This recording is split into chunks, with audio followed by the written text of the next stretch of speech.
Good viewer, you are watching Exertas. This is because Exertas makes you feel good, makes you feel fulfilled. You are enjoying this. You will continue to watch Exertas for a long time to come. You want to subscribe to Exertas, and you will.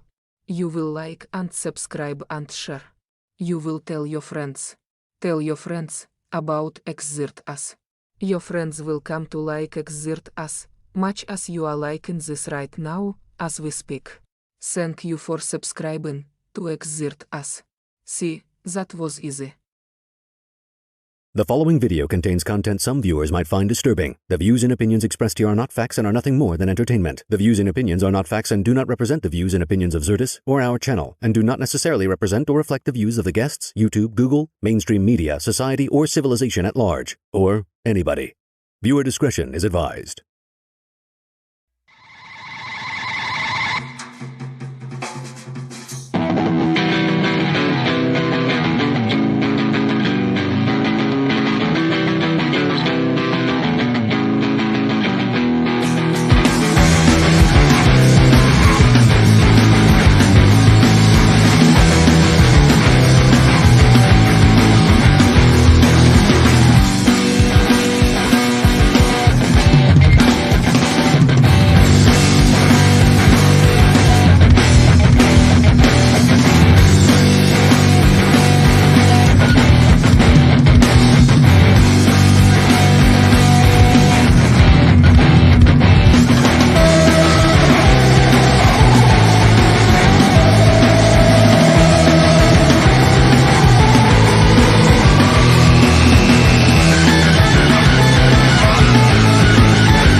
Hey, how's it going, everybody? That was beautiful. What's up, So audience? What's up, Andres? Jack McLeod is driving right now across America, and without him, you wouldn't be able to get your toilet paper, and it would be another 2019, 2020 thing all over again. So you got to be everybody be grateful to truckers around America. Thank you for your service, McLeod. Yeah, I'm gonna actually thank you. I'm gonna need letters actually addressed to me. Thank you letters from everybody, every one of your viewers, because quite frankly, I don't know if I'm gonna want to continue without them. Yeah, that's fair. Just such ungrateful people. Ungrateful. Yeah, that's exactly right. Terrorisk is back with us. How are you doing, buddy? Good to see you. What up? Full disclosure, you guys don't have to call me Terrorisk on here. You could call me Chris. I just put it there for yeah. You could call me cool. You could call me Christopher. You know, it's Christ is. I like Chris. Can I use the whole like the way I know you from the other internet? Because you've got this cool word that goes with Chris, and it looks cool together. It's like a video. Yeah, that one word. Can I use that too? Or no? Yeah. You could call me Chris Komodo. Oh, I love it. Yes, Chris Komodo. Yeah, because it's like it's like the Komodo dragon, the Komodo Christ. There's a lot to it. That's what I release music under. You know. Oh, that's based. Is the dragon of Komodo? Green, is the terrorist green, yellow, orange, red? Where are we at with the terrorist? Oh, it's a different thing. That's a different. Yeah, no, the name Terrorisk is actually in reference to this experience I had on Facebook. I used to mod this like semi-big group called Ideas. You just go there, post ideas, and I did something stupid. I went on and I was like, it was a complete joke, but it was like a shit post. But I was like, here's an idea. What if we plan and coordinate a domestic terrorist attack on the next Burning Man festival? And like legit, my account got shut down. The FBI showed up to my like apartment. They were like, "Yeah, did you post this at this time and on Facebook on social media?" And I was like, "Yeah, that was me," but I wasn't serious. I had to explain that it was a joke, and apparently this happens not just to me. Like people just go a little too hard in the paint, and like shit. It doesn't actually happen every year. I thought the National Guard since the late '60s have just been killing hippies and like keeping it out of the news. And I wasn't. Sometimes. And I also had to like, in retrospect, I was like, yeah, you know, Burning Man is like a pretty high profile event, right? It was like that was a wild intro, yeah. And Yoga Poser, before I introduce, because you know we have a new guest now, but for the first time again, welcome back. The first time ever again. It's always his first time. It's always a pleasure.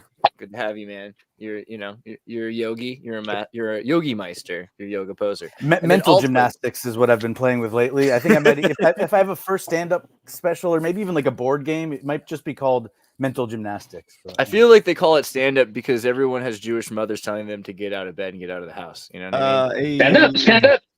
Hey. Yeah. Altoids, how are you? Doing good. Very tired. I don't know what happened to me the last few days. Got very tired. Did you wake up in random places? Are you having out-of-body experiences? It's that solar storm, you know? There's a solar storm that just came out. Yeah. It was a cool album.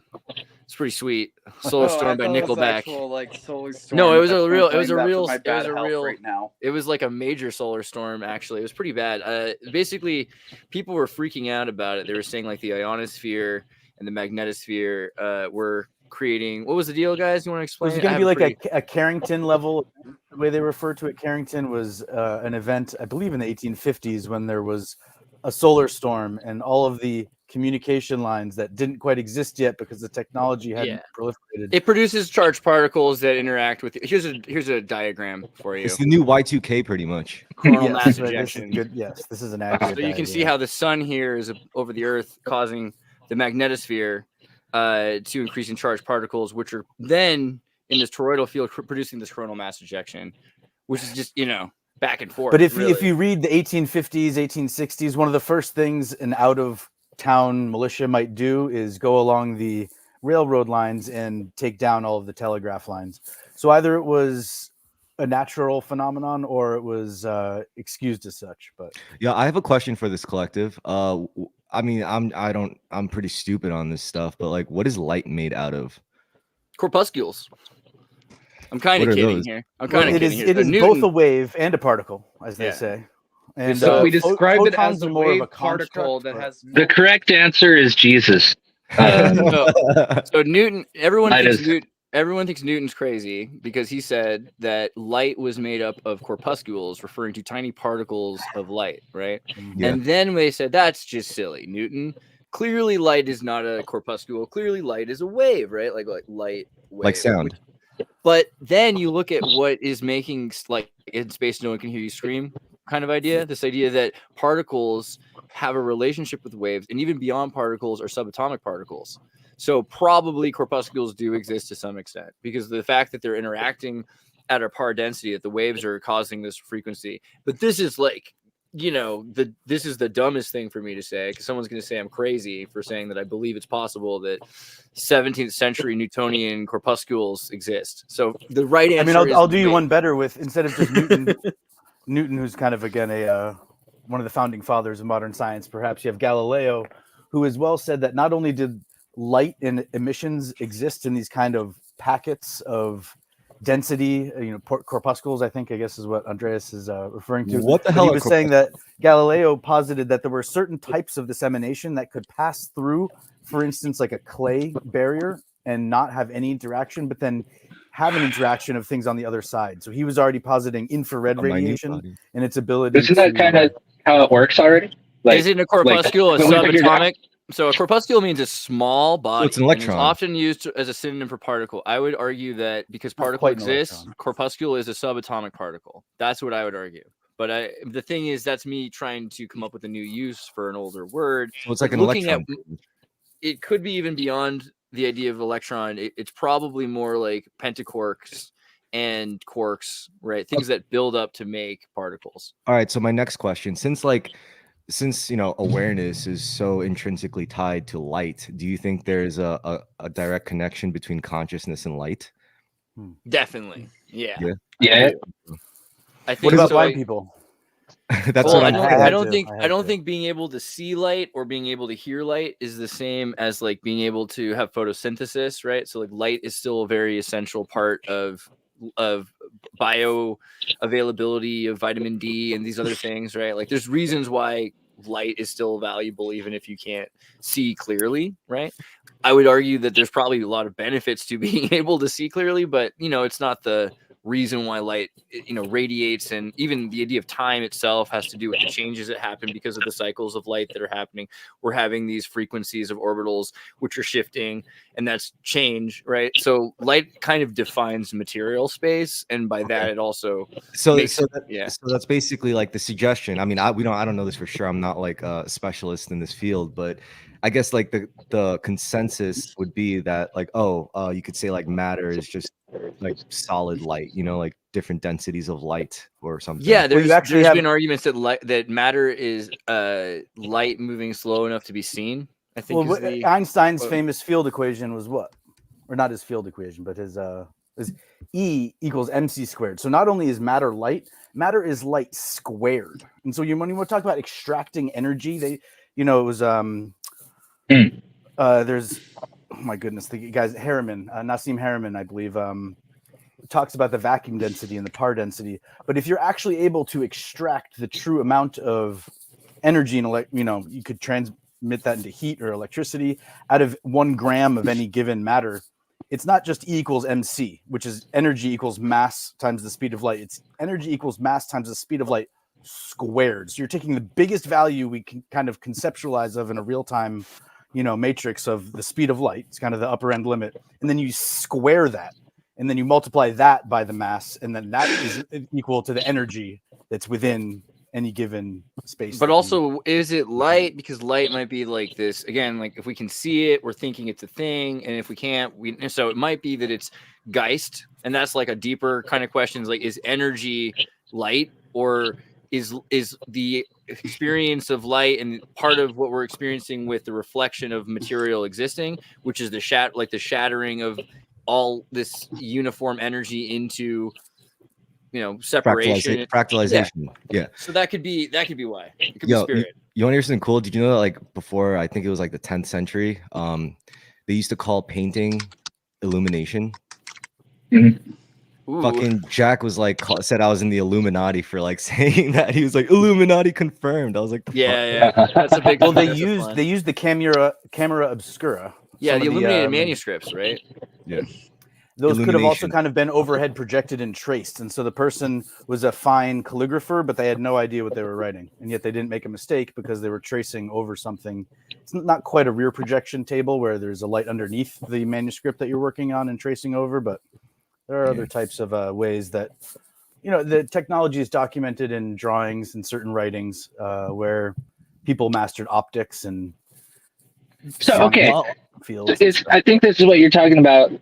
Correct me if I'm wrong, but there's this one time I heard about that people think that they would use, like when you see, okay, so old paintings, how they're really, really detailed, like Da Vinci, stuff like that. There's some people that think that it wasn't really like painted because you look at the detail and you go into the fine detail and you use a microscope and you look at it and they can't figure out like where the brush strokes are exactly or something. So they think that they like projected it on, it's like a photograph of painting or something. Like, has anybody heard of this? Is this something that I think you're talking about? By the Well, way, they're hi, also- time machine, paranoid American. But I think you're talking about the Vermeer painting method, where the camera obscura was used like a lens, and so the light is shining on a wall, and then dots are pointed.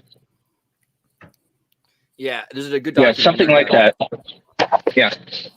Well, I thought one that was way, really interesting. how when you see people advertising by painting on their windows of a storefront, where there's kind of a reverse order to do things because you kind of have to paint the background or the foreground first and then the background because you're actually viewing it from the other side. The greatest documentary on this is Tim's Vermeer, which is actually produced by Penn Jillette, of all people, because Penn's friends with Tim. And Tim is really interesting. Tim Jennison, who worked for Lightwave and basically made Avatar possible with new tech, but also made possible like your Circuit City commercials and like the Weather Channel and all this software that he made. So he's a software genius. He's one of the earliest guys to understand like simulated physics and the simulated universe idea. And he's always looking at paintings and he sees Vermeer's paintings. Like, how has he done that? Like, don't make no sense, because he went to college and all that. So one way that they takes examined this painting was to look at any micro arcing on some of the very long straight lines and whether or not it was corrected by the artist. The thing is, if I were to take like 7 gray dots and put them next to each other, your eyes would see them all at the same shade because your eyes try to find uniformity. So it would be impossible for the human eye to differentiate the shadows as perfectly as this.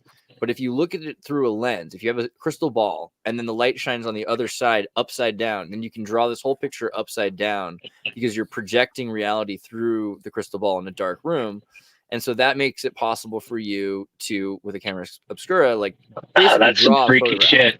Yeah. Well, so Rembrandt was famous for putting like 18 layers of glaze on an eyeball, and they're trying to figure out why the shading around the eyes and everything looks so realistic in Rembrandt's paintings, and they attribute it to this method that is kind of irreproducible because everyone had their own special set of paints that they wanted to use that they had sourced that they thought would last beyond their lifetime, because it'd be a real bummer to paint something with something like looked great for 50 years, but then 100 years in, it was browning, it was fading, it was cracking. Also, apparently, the color blue was like super expensive. It was like the rarest color to see used because it was so hard to source.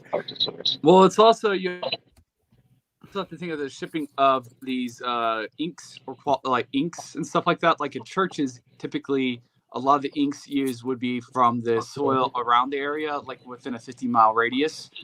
You could also blue, kind man. of I need that that with a lot of these inks too. Here's the thing, though. Color blindness, people don't want to talk about it, but I have friends who are colorblind today. And the idea that there were a lot more people proportionally, right, and another time that were colorblind is completely reasonable to me. The idea that we see people today that have thousands of times more colors available to them because they have extra cones in Siberia, particularly women. For some reason, women seem to have the capacity to see more colors. It might be a genetic... Do you think that's like a genetic... Do you think that's like a genetic mutation or like a genetic awakening of some sort? What do you call it? Like below the surface kind of genetics, how there's things turned off, there's junk DNA or whatever like that. Yeah, I'm a firm believer that there's more underneath than less, and that the junk is like the digital Noah's Archive, the DNA. Yeah, there's no way that there's any junk. I just don't believe it. Like nature doesn't waste anything, Apparently, it's all sequenced. Like I think what did they do? Map out like proteins or something, and then they sequence it, and it's all like very ordered. It's not random. So yeah, I mean, Apparently, yeah, that's crazy. 80% of our genome is meant to smell one specific chemical. So when I say smell something, I'm not just referring to the sense we have through our nose. Your liver can smell when there's certain things in your blood, and it's really just certain things that are embedded in the cellular membrane. And it's very strange that we do seem to have these kind of one-off molecules that it may be something we never encounter in life, but as soon as we do, you smell, like if you smell rotting meat, if you smell smoke, if you smell certain types of herbs, Yeah. when a Yeah, cat smells collective- catnip, yeah. for instance, They it's, call that You know, they call that Trips- the collective consciousness or whatever too. Like just intuition, Bernie, and link just you up. new stuff you know. You know what trips me out is why does food taste good? And why? Why does food taste good? well, cats don't have receptors on their tongue for sweet because their body is not meant to process sugar the way that So, but like, us think about primates kids- are. So think about kids that different are things will trigger that response. kids I feel that are like that's a little synesthetic. random. Kids that are synesthetic and see and associate things with colors. And what'll happen is people will say, "Don't do that, son. You're gonna be weird." And then kids at school will be like, "That's weird." You know what I mean? And so I think it's more obvious than anything that any amount of growth is against nature. Nature's trying to push back on you being exceptional and extraordinary. So if you're allowed to mutate and you're able to mutate, and this is not always beneficial, there are obviously examples of people that are basically they can they're like psychics because they're high all the time from natural tryptamines. Like there are people that It's called auto brewery syndrome, where people, if you eat a certain type of grain or gluten, your stomach. Yeah, that's awesome. Well, called? it might not be great Rumen. for you in certain conditions, though, and that's Yeah. the thing. Like, hey, what's up, Burns? Burns driving. Yo, Yo, How how do you guys feel about the ability to like edit your genes, like CRISPR and stuff? Do you think that's going to lead to like some kind of crazy culling of imperfect humans just to leave this like AI idealist set? Kurt, like, what do you think? Kurt, do you I think that think it's going to go superhumans? so bad. I think it's going to go so bad. I'm sorry to got? interrupt, but that's what I say. Is I think it's going to go so bad before it goes good. maybe Like eugenics we're- heaven. Like it's going to be horrible. I think Kurt, it's going to I wanna start hear what out, Kurt's and got. there's going to be. Sorry. Like, didn't the first person that got try to CRISPR edit their genes because they were about to get cancer ended up getting cancer from the CRISPR? Dude, American Time Machines are great. Maybe, answer. All right, everybody, American Time Machine. hey, what's the question? Dang it! Dude, what's gonna happen with CRISPR and like in human mutations? and The question was, transhumanism? is it going to lead to a culling of the lesser thans? Yeah, of course it will. They're not even gonna outright kill us. They're Kurt. just gonna. I want to hear Kurt. Why can't I'll I mute you all. I'll Welcome mute to you the all, I swear to Zertosphere. God. It's gonna happen. They're not. It's Wait. not. Oh, wait, I'm the last one left. I'm the last one left. Either. Okay, you're gonna have to make the. I can't even hear you. Are you doing this on purpose? Do you want them not to hear you? What do I got to do? My mic settings here. Turn your mic up. Talk about- Am I good now? You're good now. All right. All right. Here's your Okay. chance. Here's your chance. So yeah, make it a two-parter question so I have full context because everything just kind of went blah there. Yoga's gonna help. Yoga was a question. You have it Question down. was, it was kind of two-part, right? Is it going to lead to a culling? First of all, does this What- technology exist, and will it lead to a culling of the lesser thans? I was paying attention. I promise. But like, what is the subject here? What is the thing that's supposed to lead to all of this? Oh, Is the it gene ability editing? to edit our own genes. If that technology becomes available, not to a select few, but maybe to the masses, then Oh, it's that's a great philosophical question. So I don't have any ready-made answers for you, but You're killing me. You're killing me, No, man. Smalls. You're killing My first- me.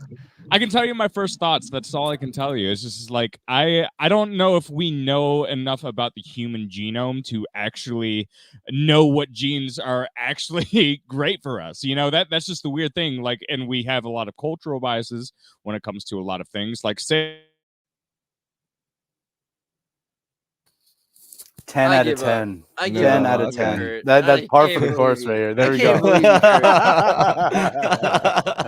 Kurt. All right. Good. It's like internet's like, go ahead and try to have a cohesive conversation. Let's see. How can we throw a wrench in the McLeod works was here? trying to talk. I guess he's gonna have to take the stage. I'm sorry, Kurt. You tried. I can't hear you. This is what it feels like. Oh, when I try to think about can you hear me something. now? Yeah. I definitely have Thank you all for dreamt trying. of gene editing a salamander into like, my own genetics at some point. Chop off that arm and have it grow back? Heck yeah. But is that gonna like make me want to cull off everybody else? No. No, Well, well, did you watch So- Gattaca? Have you not seen the movie? Like in Gattaca, what happens is people. I haven't seen that. Okay, so in Gattaca, and I'm not gonna ruin it for you because I'm gonna make you watch it or else. But if you see, It's okay. I want you to ruin it, so I'll watch it better. It's huge. It's huge. It's huge. Gore Vidal's in it, and he's dreamy. So the point of this movie, though, is that you go through getting the evolutionary changes that are beneficial for corporations. Right? You got a six-fingered man, so he can play the piano better. And if people can't get the jobs, then they lose the jobs. That's what Gattaca's about. Kurt, we lost you right as you were making your like eloquent soliloquy. That's the power of cats. The cat did it. You know? Yeah. Sorry if my internet is doing its little thing again, but I don't think consciousness might have this weird relationship with our genetics where there's aspects of it that we are totally unaware of. So for this entire time, it's been survival of the fittest. So if we select ourselves to all be 15 feet tall, there's part of our biology that probably isn't prepared for that. So I don't know if gene editing has the promise that we think it does. So I don't think, there's a whole variety of outcomes that could come out of it, but everything does seem to like develop a certain type of symbiotic relationship no matter what changes we do something. Like say like with plastics, it's like now we've thrown so much plastic into the earth that there are certain like microbes that are starting to digest it and eat it and stuff. I'm not saying that's a great thing, but it does make you think like, okay, how is our intervention in our own DNA going to suddenly become the new norm, and how is our biology going to adjust around that? I guess that's the best thing I could say. Cough, cough, jab, cough, cough, jab, cough, cough. The jab. No jab, please. No jab. Oh boy. okay, I think the only way it could lead to like a culling of any kind is if like we leave the CRISPR editing up to AI or something. Like we create some algorithm that actually has the, I guess, kind of authority to set the standard of this is the way the genome should look. But if we leave that up to machines, then it's basically machines deciding what our optimal traits are. And then when that happens, that's when it's like, who's to say they're not going to say, oh yeah, by the way, you should create like an army of elite super soldiers just because it's going to keep the world safe. And somehow they happen to be used for all sorts of weird things. See, I feel like that's way more likely for So humans. Corey Good's story isn't true about super soldiers, is what you're saying? Don't do it. You're gonna get me in trouble. I think that So- with the idea of human genetic engineering, like Gattaca says, like the idea that you're going to pick. What do you think is a good evolutionary change? Like, give me an example of something that you would do. Photosynthesis. I would make humans have the ability to have photosynthesis, like just to be Okay. able That is to. genius. All right. Breatharian. So, like, basically, if everyone had photosynthesis, it would probably mean that we wouldn't have to eat anything else, right? We wouldn't have to murder, Yeah. we wouldn't have to grow Stop plants, after like, killing yeah. everything. So I like that would disrupt the economy, right? And it would probably keep our bodies alkaline so we live longer. you know? Toy But boys, so you the know? people that are most likely to stop that from happening are not AI who wants to Food make the world companies sustainable. like Kellogg's. Food companies, it's corporation states. They would fucking assassinate you. I think humans are more likely to have a problem with disruption, technological disruption, than technology. Technology is all about upgrades. So then in that context, let's look at like we're not just talking about food companies. There has to be like the top dog of top dogs. And I think that's the military industrial complex, right? Right. Like even agriculture falls under their jurisdiction, manufacturing, everything. You read this article, China and America and Russia creating super soldiers. They've put tardigrades into human DNA and the super soldier DNA, of course, right, to create the ultimate super soldiers. These things have been going on for at least 20 years, probably since like 2003. I mean, the first clonings in like 1989, right? Why wouldn't Is they? this a Why would they Human do it? cloning. I think they use a lot of Super soldier? buzzwords on these things, and like, So tardigrades are super soldiers already, right? They can like live in like vacuums of space or in like a volcano or any sort of circumstance. So It's a making us Targaryen super target. strong, right? So the thing is you need to raise these people already. So by the time you know about this, they're already 18, 25 years old. Like this is the Clone Wars in Star Wars. Like these people live on islands and things that are owned by the U.S. military or in private, corporation owned islands, but they're isolated from you. And then all of a sudden, in this discussion, we're kind of presuming that the audience already has maybe what would be considered an American high school education about what the genome is and how it differs between a bacteria, a eukaryote, and then a multi-celled organism like us, where we kind of have this repository of information that not only has transcriptase enzymes that will pull the code off of it as it rips apart the DNA and puts it back together. It then has like a self fact-checking mechanism. There's other enzymes that go through.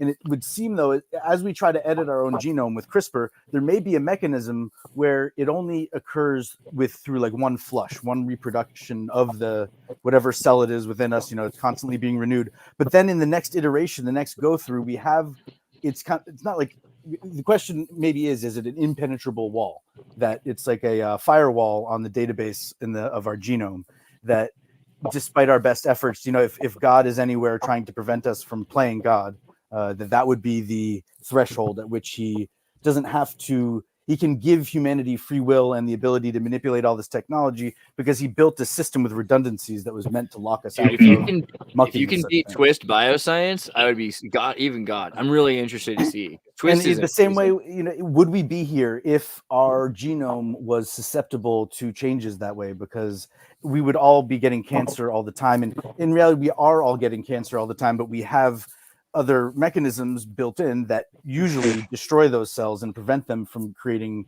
large-scale tumors or metastases. Download Twist's promoter CAD program and check out what they know. And I'm talking about I have barely played with this since AI has happened, so I can only imagine how crazy Twist is now. But the promoter CAD genome compiler programs that they have are incredible. And what you do is order now means they'll print the cells with the DNA you had compiled and send it to you like you had a CD printed or you made a printing. I hope this is a joke. No, it's real, bro. I mean, I know it's kind of real, like CRISPR is kind of real. It's fully real. It's fully real.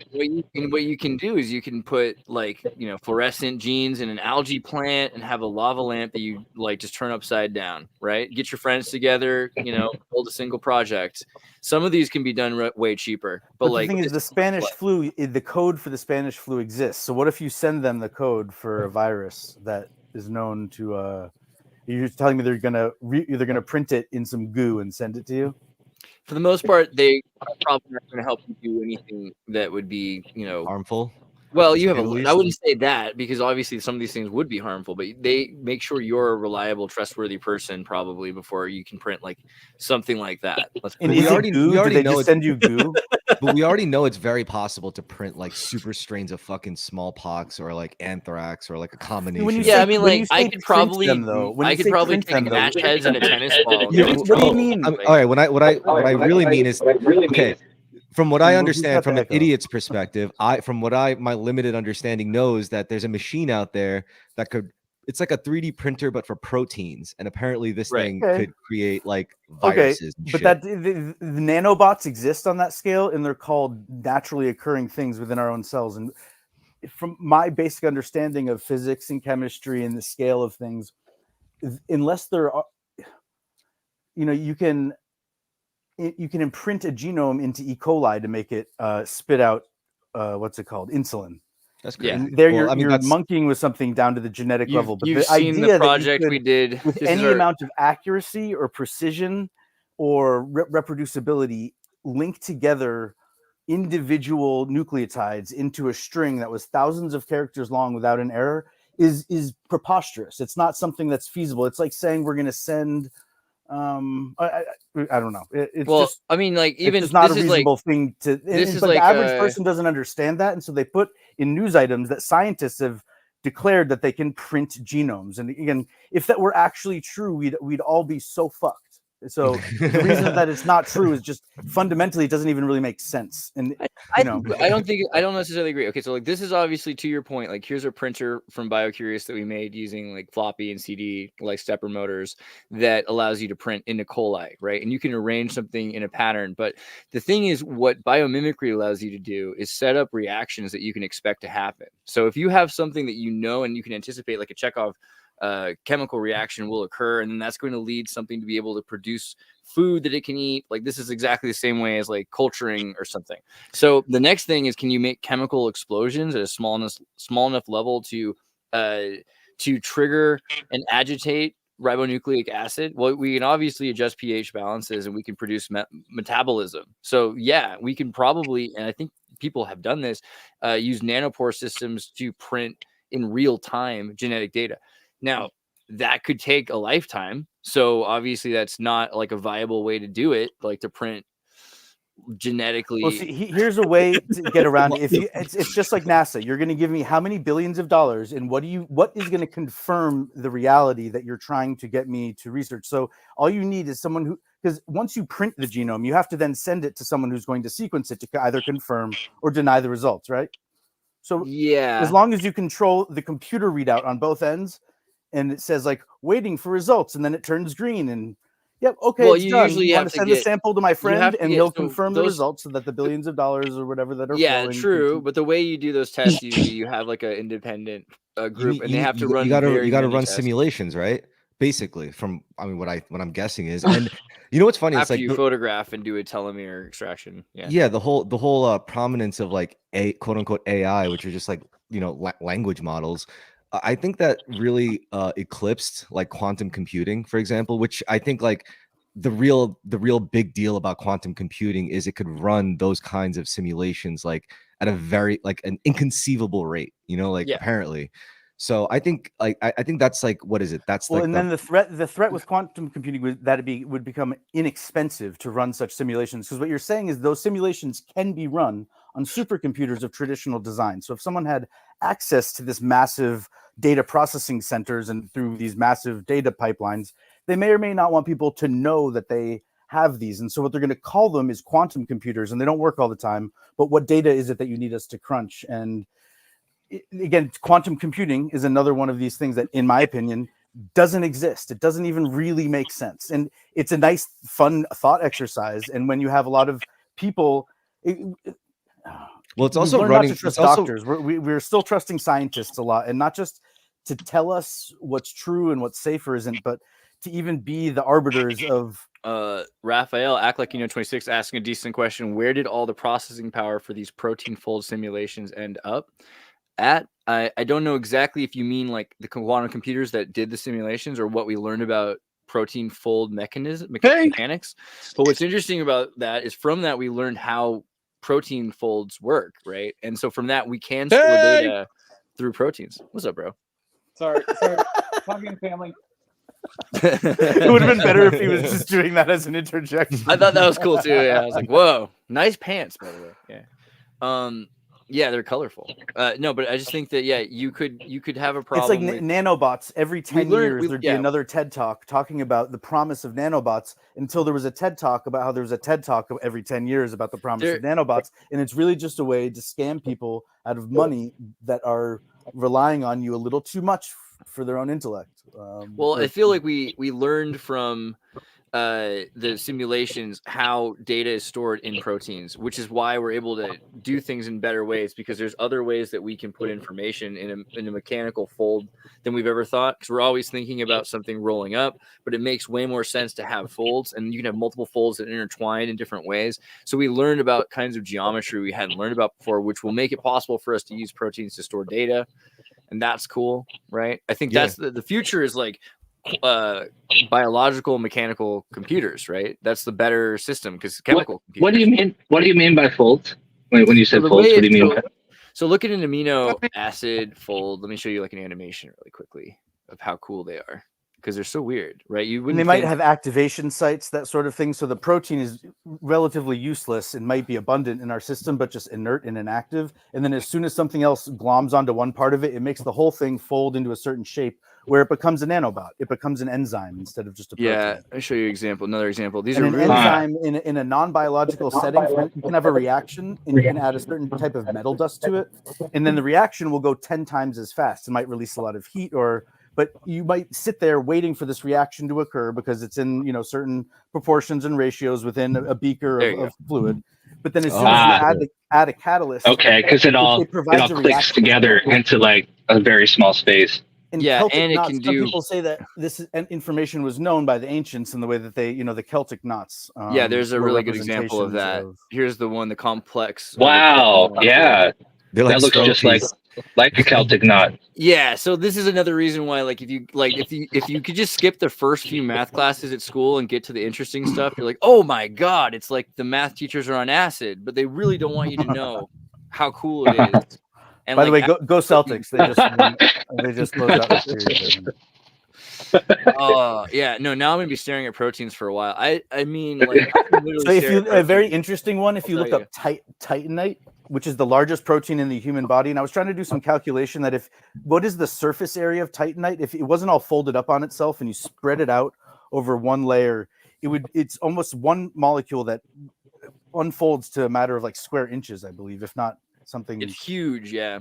If you unfold DNA, doesn't it go like all the way to the sun or something like that? Like I can't remember, but that's the other thing is DNA is even smaller. So like what you have with DNA on like DNA helix is you have explosions that are happening that are different colors, and so every time the explosion occurs, it tells the next that explosion kind of vibrates the next particles there. So like the adenine might have like a more purple explosion, and then that is made by a chemical that's like more phosphorant or something, and then that's recorded. To clarify, you're using colors like the way you were using at the beginning of the stream. The way what is light? What is light? And is it electricity? Is it a photon? And it's energy emanating, and you could call radio waves a certain type of light. But this is another reason why I believe in yeah, there's kind of. Oh, go ahead. No, sorry. I was just saying this is why I believe in corpuscles, because the idea that light is actually associated with the material it's being made from. You can think of like Tesla's invention of the neon lights, right? And how they're different from Edison's bulbs and why they're better, right? And it's a big part of it is the idea that they're charged particles. In the human body, there's ATP and NAD, or ADP and NAD, which grab NADH or ATP. It adds a third phosphate group, and when they're molecules that easily break. So they're types of proteins that when they get close to a reaction that kind of is supposed to happen because of the statistical ratio and concentration of certain things within the cellular membrane, it needs ATP to come by and like fart electricity on it, essentially, like Andre. And it needs to be either purple or blue or green electricity farting at this other set of molecules so that it zaps it in the right way. Well, it's like a code. It's like it only. So like it only like reacts to the code. Frequency. Yeah, It's like literally a frequency. If one leaves like a blast of this color, then the color is made by the actual chemical itself. Then it's recorded, and then so you have DNA as a system of mechanical recording. So the explosions that are happening are in real time, which are telling it what to do in the future, and it's holding on to data as it's doing it because it wants to make sure that it can combine. And then when it needs to, it combines with more data because it starts to lose its elasticity, and that's when it produces. This reminds me of the book A Wrinkle in Time, or like it's memory. Yeah, memory. So genetics are memory. Genetics are memory. Yeah. And down at the skit, at some point, the characters in A Wrinkle in Time. I think Oprah was in one of the books that in the movie where they made the blacked version of it. But they shrink down to the size of being inside of an individual human cell. And at one point, there's like everyone braces for an earthquake, which happens every like 10 days, which is the heart beating. And everything kind of slows down when you get into that. It's kind of the quantum space or that micro, the angstrom level space. You're not quite at the Planck barrier at that point, but the speed with which a chromosome and a ribosome interact in order to copy DNA happens at the rate of thousands of reactions per second. And each one of those reactions has to be activated by a separate boost of ATP. That's so amazing. Been energized because your mitochondria have a cascade of things embedded in the cellular wall that allow for oxidative phosphorylation, which allows you the oxygen you're breathing through your blood getting into the cells and then acting as an oxidizer to kind of pull an electron out of something in a forceful way to give it to something that loses it more easily and then becomes useful. And the amount of ATP we have, I think it was calculated in the pounds. It's something that our body makes pounds of, and it's constantly being recycled between ADP and ATP. So there's this energetic loop in our body. When you take what is creatine? It's supposed to affect the amount of ATP your body is able to produce and store, and you kind of have a certain amount of ADP and ATP, but every second your body uses like a full pound of it and recycles it. So yeah, so basically as you use it up, you make more. So it takes, I forget the number now, but like someone will tell us in the chat. It's like 2 are broken and then 46 are made or something like that. So you end up with like 43. I forget. I'm sorry. But it's like, yeah, the Trinity DNA, that's a good fizzle for us is good. It's pretty important. And it's not just that, it's a really cool mechanical, like it reminds me of the Chinese self-making train. Like it gets on the rail track and it continues to make rail. Yeah. But it requires you to get all this. You need to eat like carbohydrates, you need hydrogen, like these things like that. They tell you that in school. It's probably not true, you know. All right. I was also thinking. I mean, to me, the two freakiest elements of reality. It's like there's light and then there's sound, and you know, as far as like sound goes, I do think like sound functions in a very similar way to light in the sense that there's a frequency spectrum, and it modulates according to it. And you know, our own biological senses can only pick up a certain limited amount of that frequency when it comes to light or sound. Do you think it's possible that like you could use specific frequencies of sound to, say, I don't know, cure cancer or definitely, yeah. You know about Royal Rife? Royal Rife is the guy who invented, he just rediscovered sound healing technology. So he's got a machine, and there's actually Matt Rife, who we know, who makes Rife cannons, and the idea of producing specific frequencies, well, they're using it. Would it be like combinations? Would it be like combinations of frequencies, or just one? Or so there's a combination. There's different kinds of frequencies. What's really interesting is when you look at the like Notre Dame windows and you look at climatic patterns. You know, have you ever put like subwoofer sand and you see the patterns it makes when you play a tone on a subwoofer? Yeah. Yeah, subwoofer kymatics. So the thing is, if you play certain tones, cymatics is great. Like, you know, when you put like sand on a sheet and then when you vibrate. So when you compare that to the Notre Dame windows, and what you find is a lot of these churches have particular tones they want you to play, and those particular tones are all associated with like solfeggio frequencies, which have been found to heal. Not just for hippies, but like the medical science are using these to sonicate tumors, right? Also look into this. This is gonna get weird. Sorry. I was gonna say, I just want to add this real quick before anything. Just gonna get real weird, but also look into like crop circles and cymatics. Oh God, right? And you're gonna see a very weird. Yeah. It's really cool. It's really cool. I like it. Crop circles. I wanted to say, if I can return really quick to the original question that Chris asked, but I just had like kind of like an overarching like thought on like maybe the sky view on it, is that my intuition is that with how you were saying, will there be a culling of people, like the lesser people because of the genetics, and just the way that I picture it in my head playing out is that there'll actually be a culling, but not of the like lesser genetic people, the people that don't use CRISPR, that don't edit their genes, but it will be the first people to do it, because there will be so many unforeseen consequences of what they're doing, because they're not going to select for what nature would necessarily select for. They're not informed by that. So what's going to happen, in my opinion, I mean, this is just me guessing, like, I don't know, you know, but that's just kind of what I'm going for, is that they're going to actually make up really bad mistakes. It might actually be really cool eventually in the future, once we're kind of more in harmony with the body, with nature, and like we know what to edit for and how to edit for, and we get those but they're going to be guinea pigs, and it's going to be sad. I agree. Unless they like, people are not trying to evolve like nature, otherwise they would all want to be crabs. So clearly there's something wrong. I agree. Wait. And the first time that CRISPR was actually used on people for it was like kids that were about to have cancer, that had cancer. They got, it kind of worked for a while, and then they got even worse cancer that was directly related to the CRISPR, because it did. Wow. The site where the CRISPR was supposed to kind of not like, I don't think these CRISPR, things, they actually go around and change everything. I don't know that whole story. So when I talked to one of the doctors who had known, what's his name? He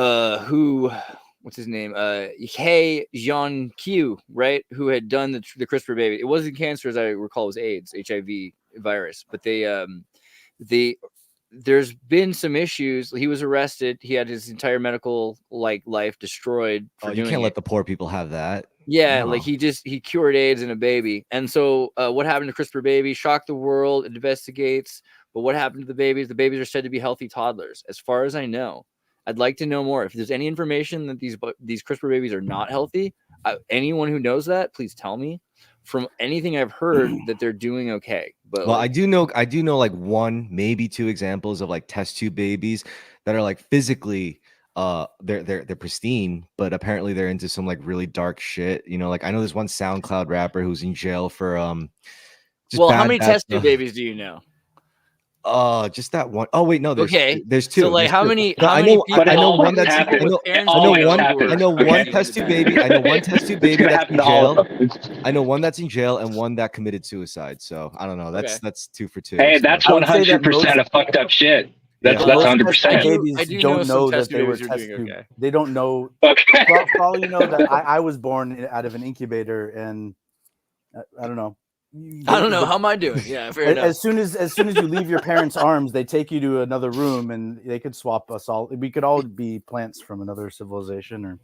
But that's what happened to me. The scientist in me wants to just like cringe on behalf of like all the other scientists when you ask that question and get answers, because you're talking about, can sound frequencies be used for healing, and then you immediately take it to the place of, can it cure something like cancer? Now, how can you measure that? I'm sorry, like I wasn't no, trying but to that's like the natural, the natural because that's the worst. We want to know. We need answers for cancer. Think about this though. Think about what about the things that people deal with on a daily basis that can be measured more readily, like mood and headache and focus and sleep.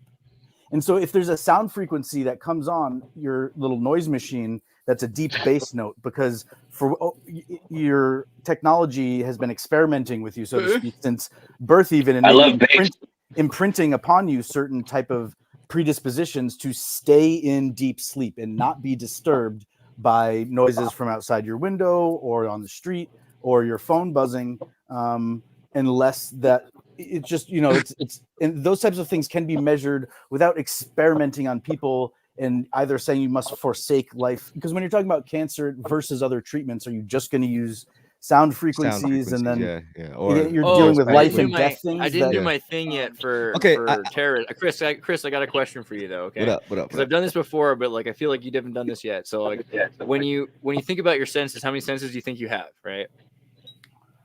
Like 5 or 6 usually. People think, you think about how many senses, something like that. Usually, sure. Yeah, that's generally the number. You got your sight, your sound split. But your sight is based on photons hitting drums in your eyes. They're the same as your ears, right? Your ears are getting drums; they're being hit.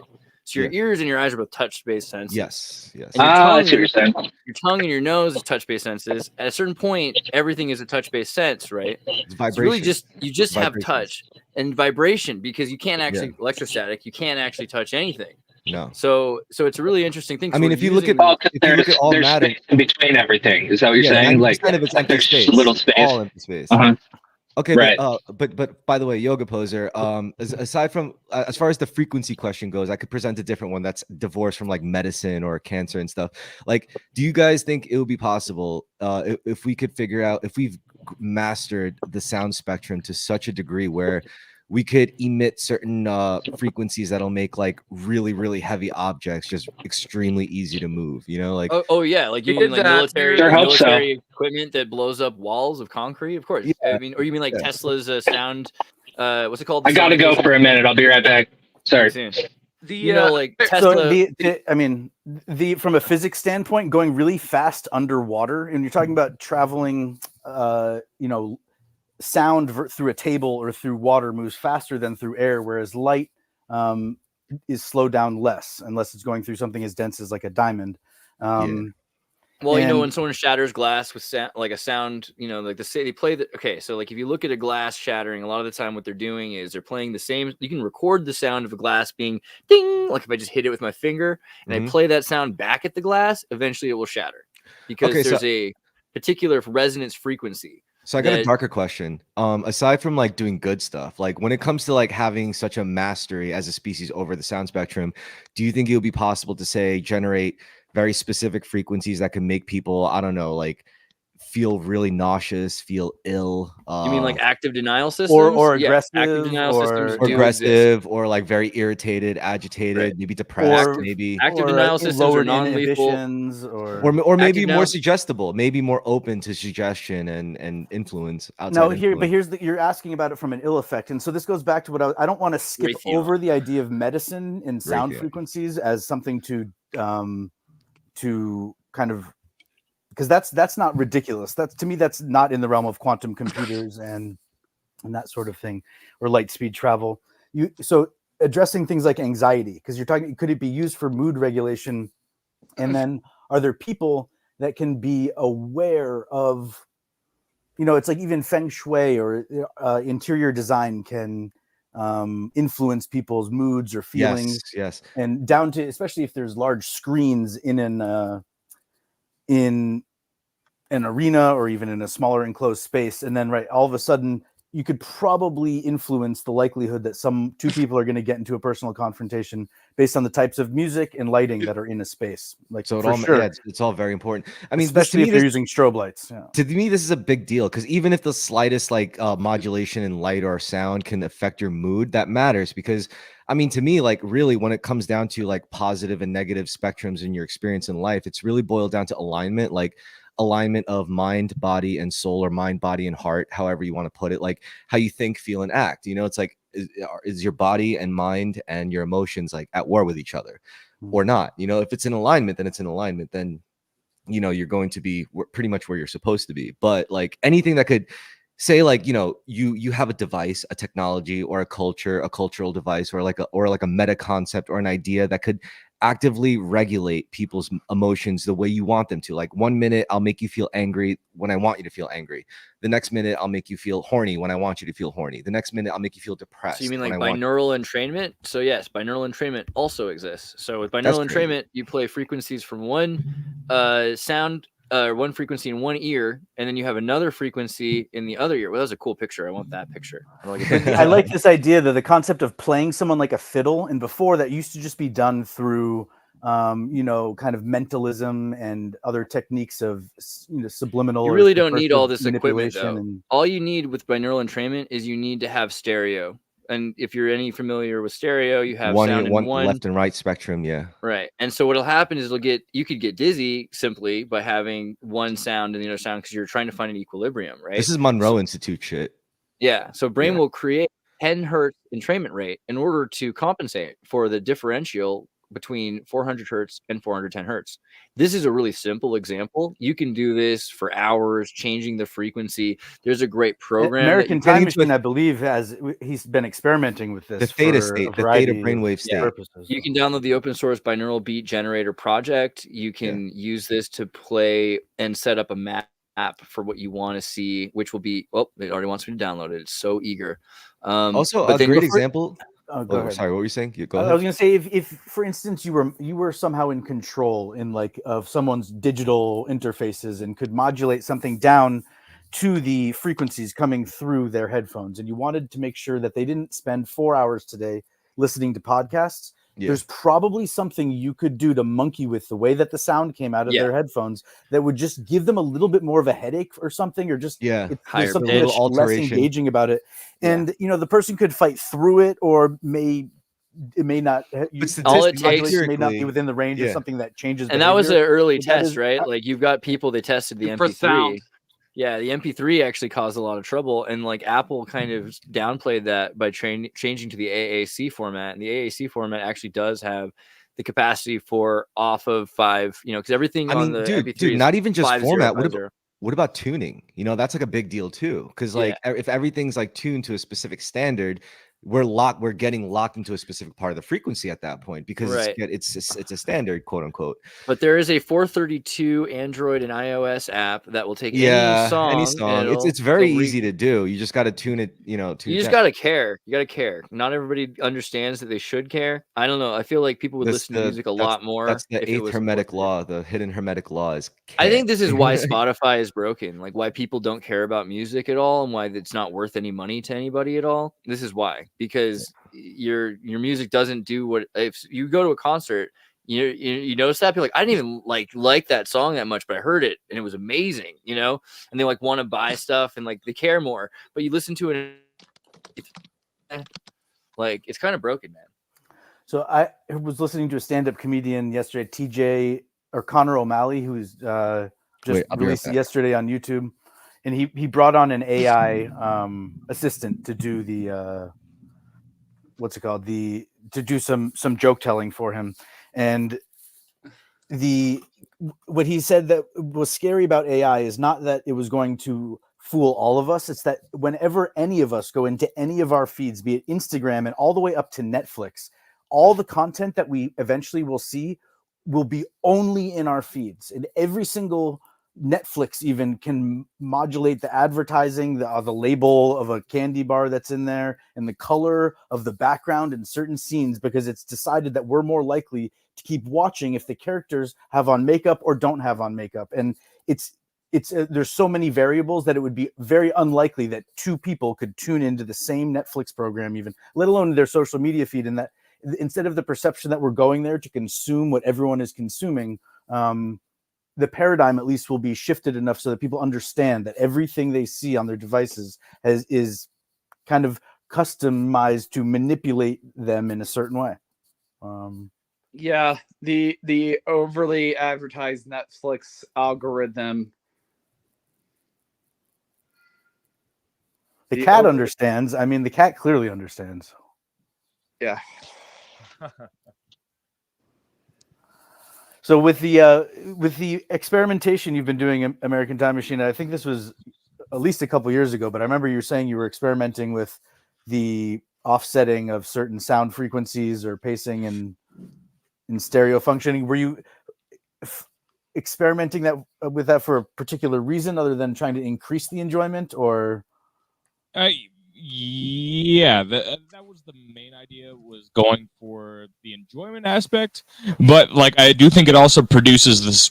It's just a weird effect. I don't know how else to really put it. It's just, it's like I haven't specifically tried just changing to different frequencies for just like the raw track, left ear, right ear, but specifically with having, well, I guess so. I would take like a melody and like I would split up the melody, write the melody first, and then alternate between which side of the stereo that was going on.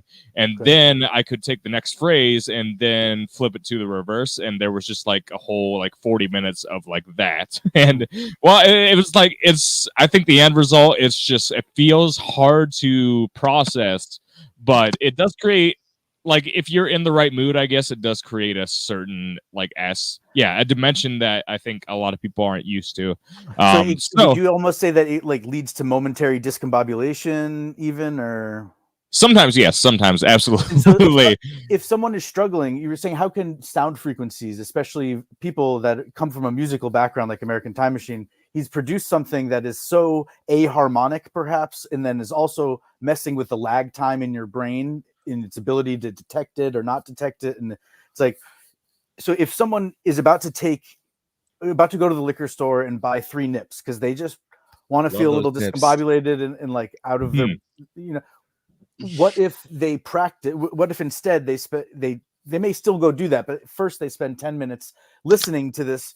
I think it was Mozart maybe, there was a specific symphony that when people looked at it on the musical score, said, this is going to sound terrible. This is going to, it's almost like you took music and what it was supposed to be and turned it on its head and did that on purpose. And he was like, yeah. And then, it's something that's difficult to play for a lot of traditional musicians. And, but so as far as how can sound frequencies be used in subliminal ways or in active ways, it sounds like they're, I wonder, is there a certain type of warning? It's like, do not listen to this while operating heavy machinery.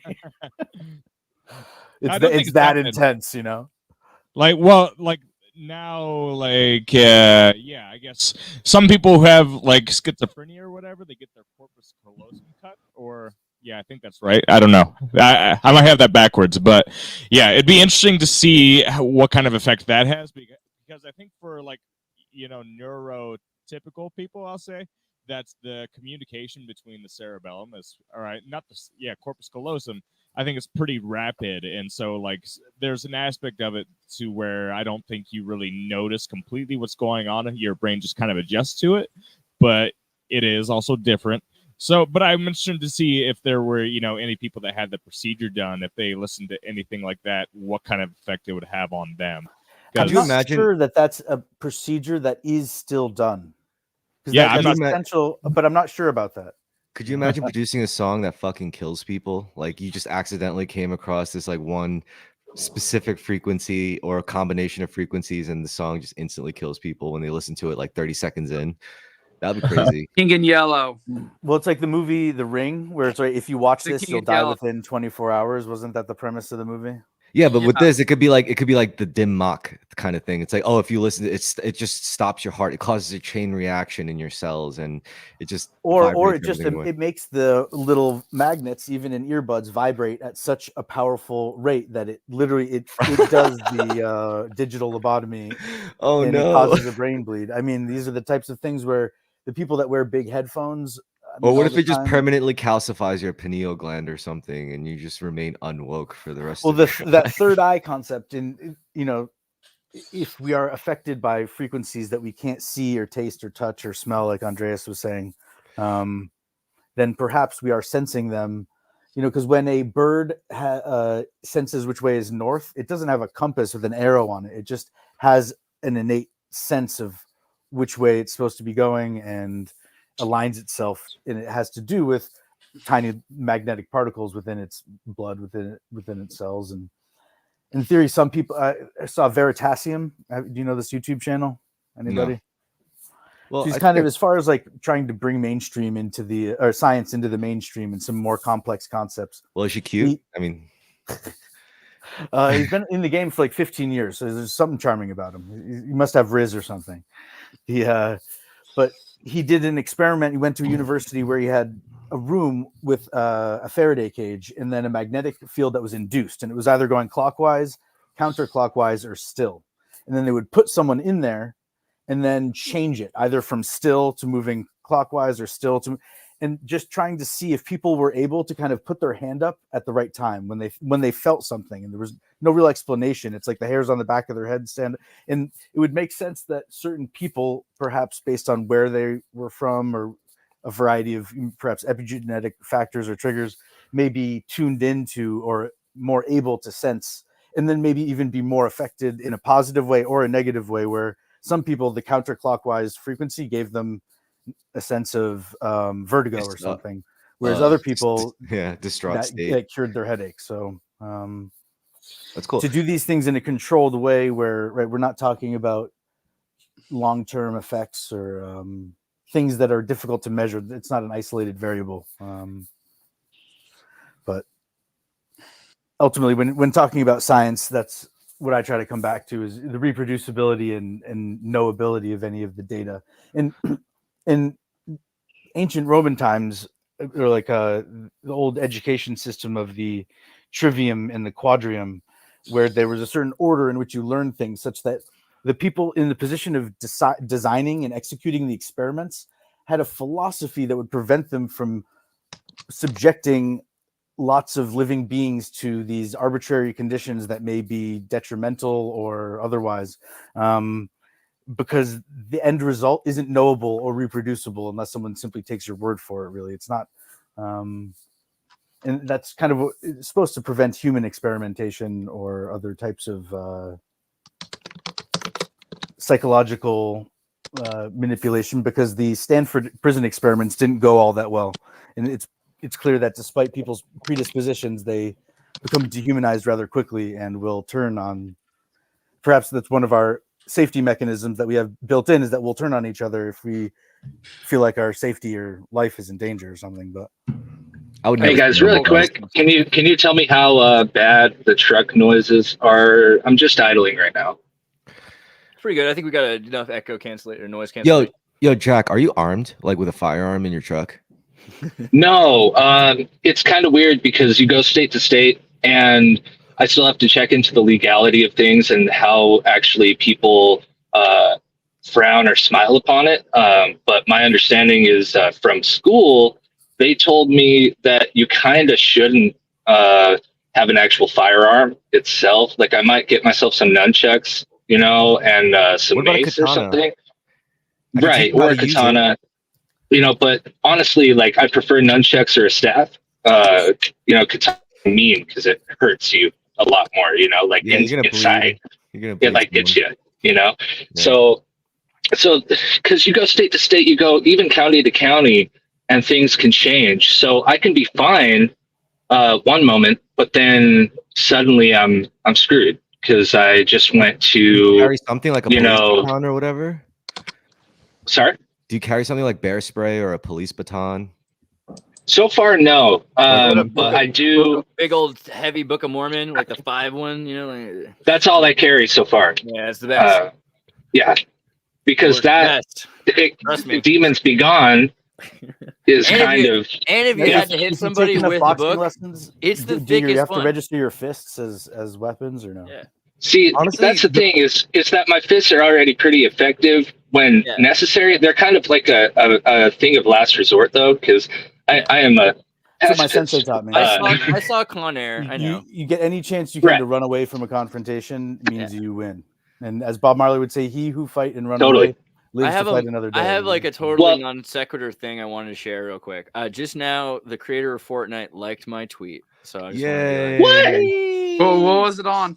I just said about my friend Micah, who's the guy who Micah Berninghausen, who worked on Counter-Strike, and he posted this like thing that's going to be used because he's teaching really cool things about nanites and particles, and I was like, this guy is going to actually use it in his class. So I wrote this thing. I said Micah was throwing starfish back into the sea from the beach. Someone laughed and said there were too many starfish littering the shores.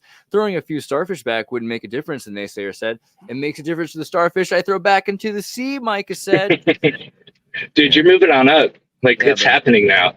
Bro, It's happening. I don't know. this They're gives me definitely hope. figuring out Dude, whether I they're gonna gotta push say, me right, down. I gotta say, right when I said that, okay, right when I said that, guess what the counter for live was for the time we've been on?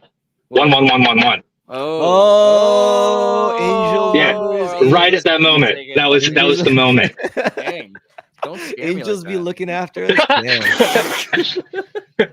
I'm not even kidding. The moment I got it out of my mouth, the last, like the period that punctuated it was Just anyone 11111. helping me, I think it's not Google. It's probably So Angels. as like a public service announcement, we're talking about certain frequencies that can be emitted by the devices that we have access to and use now on a daily basis, most people, and whether or not they can be kind of weaponized against us, perhaps, let alone outside of any healing capacity, and whether the manipulation and the experimentation is ethical or logical.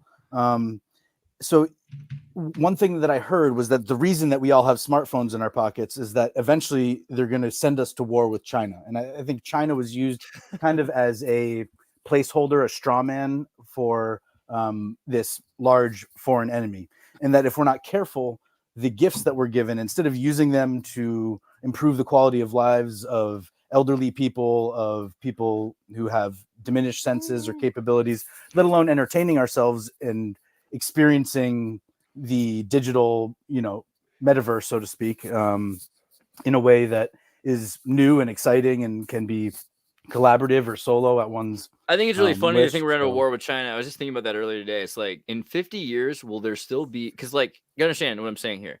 Like 100 years ago, China wasn't really. When we think of China today, we think of the Han China, and there's 300 languages in China. There's 50 ethnicities left, but there used to be a lot more. And even Tibet, and there's the Manchurians. And the Manchurians were in charge, not the Han, but the Manchurians lived like a lot closer to Russia.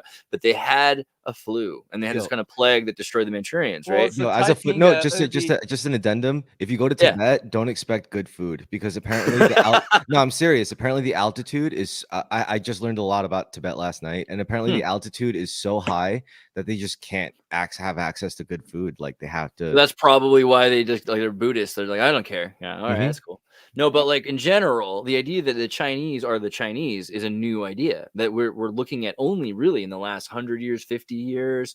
And if you think about it, 100 years ago, even 110 years ago, we wouldn't have thought of China as being Han Chinese. We would have thought of them as being part of China, of Tartaria, of the whole thing. But we would have thought of the Manchurians, right? A lot of people talk about the Manchurians. They look completely. Turn left What on happened to Foothills the Drive Northeast. turn left?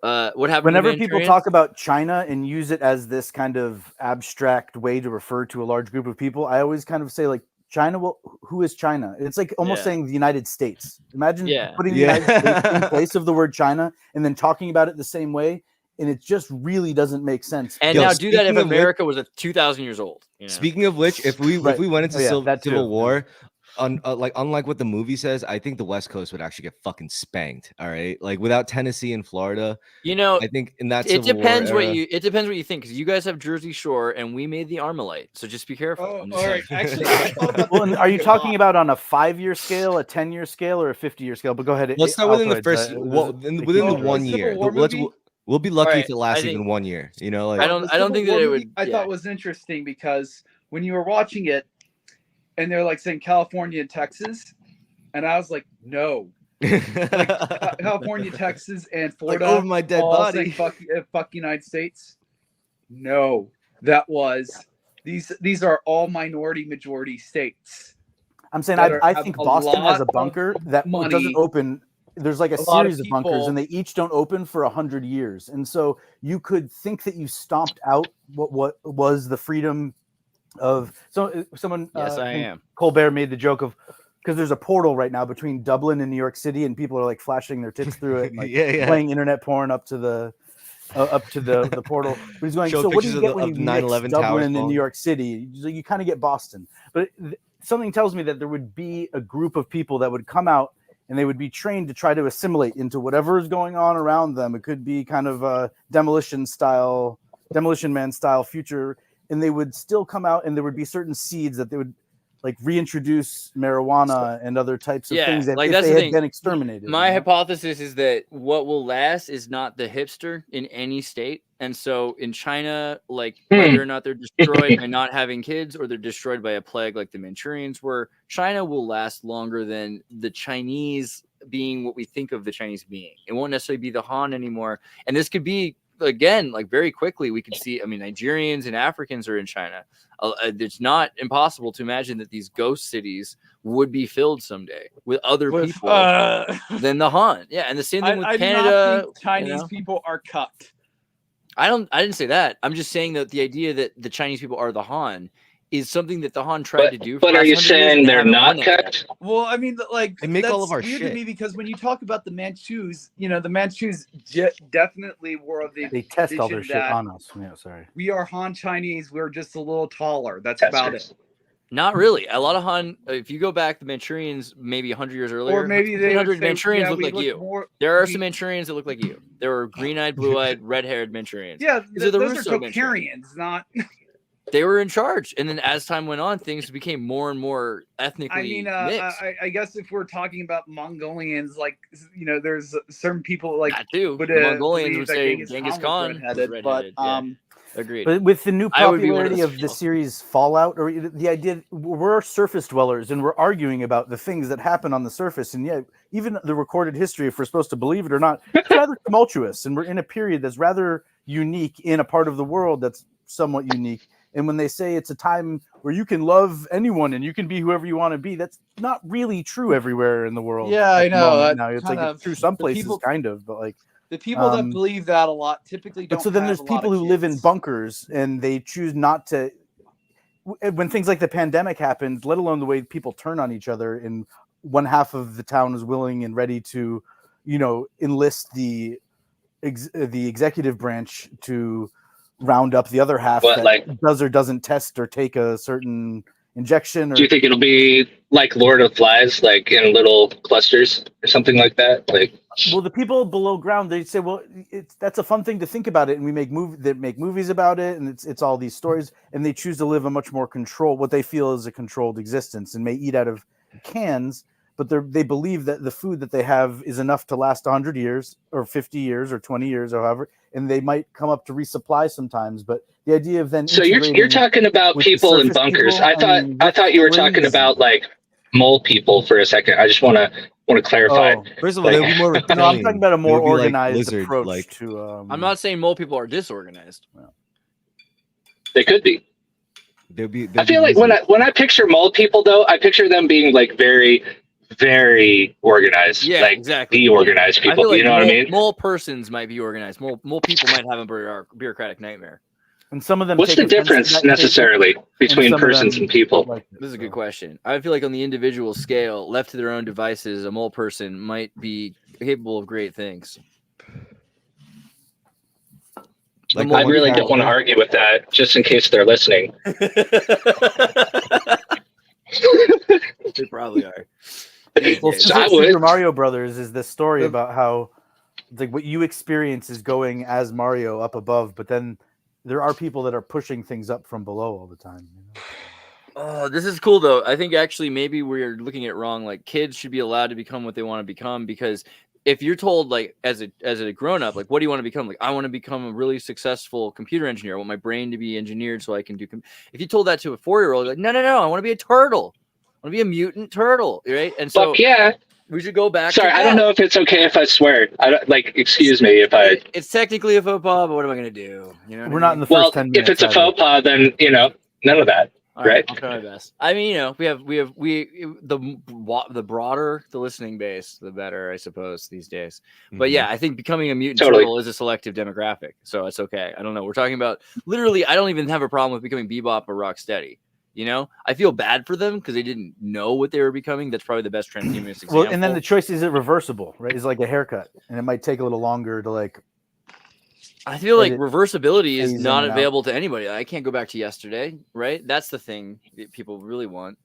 To me, it's more likely though that when humans go tinkering in the genome, that it's like a big crystal, and when you pull something out, it shatters, and then it just doesn't work, and it either turns into a cancerous type cell that simply is based no longer in specializing from a stem cell and reproducing within a lineage of cells that has descended from one of your stem cells, and instead what it does is it becomes its own. The point of the organism, the reason that it's successful is because it's simply growing and feeding off of whatever host that it's existing on or in. And I don't know, when people refer to humanity as a parasite, on one hand, like it's an analogy that one can draw. It's just a rather, if it's not humans consuming these things, Children I think it's can a much be more considered. beautiful thing to think about. We are the universe's tool for observing itself. Children can be considered a parasite until they're old enough to care for their parents. I feel like the human race is immature still. There's probably a point where we can do more for the earth. I honestly think we're getting to that point. I think we can. Like, if we were to try, we could do more for the earth today than we could have done 1,000 years ago.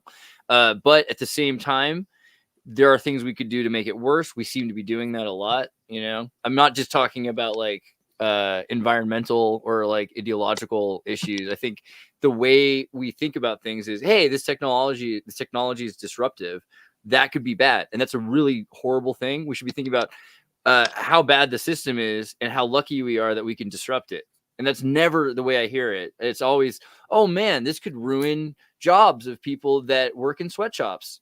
Like, what about all the people working in sweatshops? Don't you care about their jobs in the sweat? I care about them. I don't care about the jobs in the sweatshops. I want the sweatshops to stop existing, basically.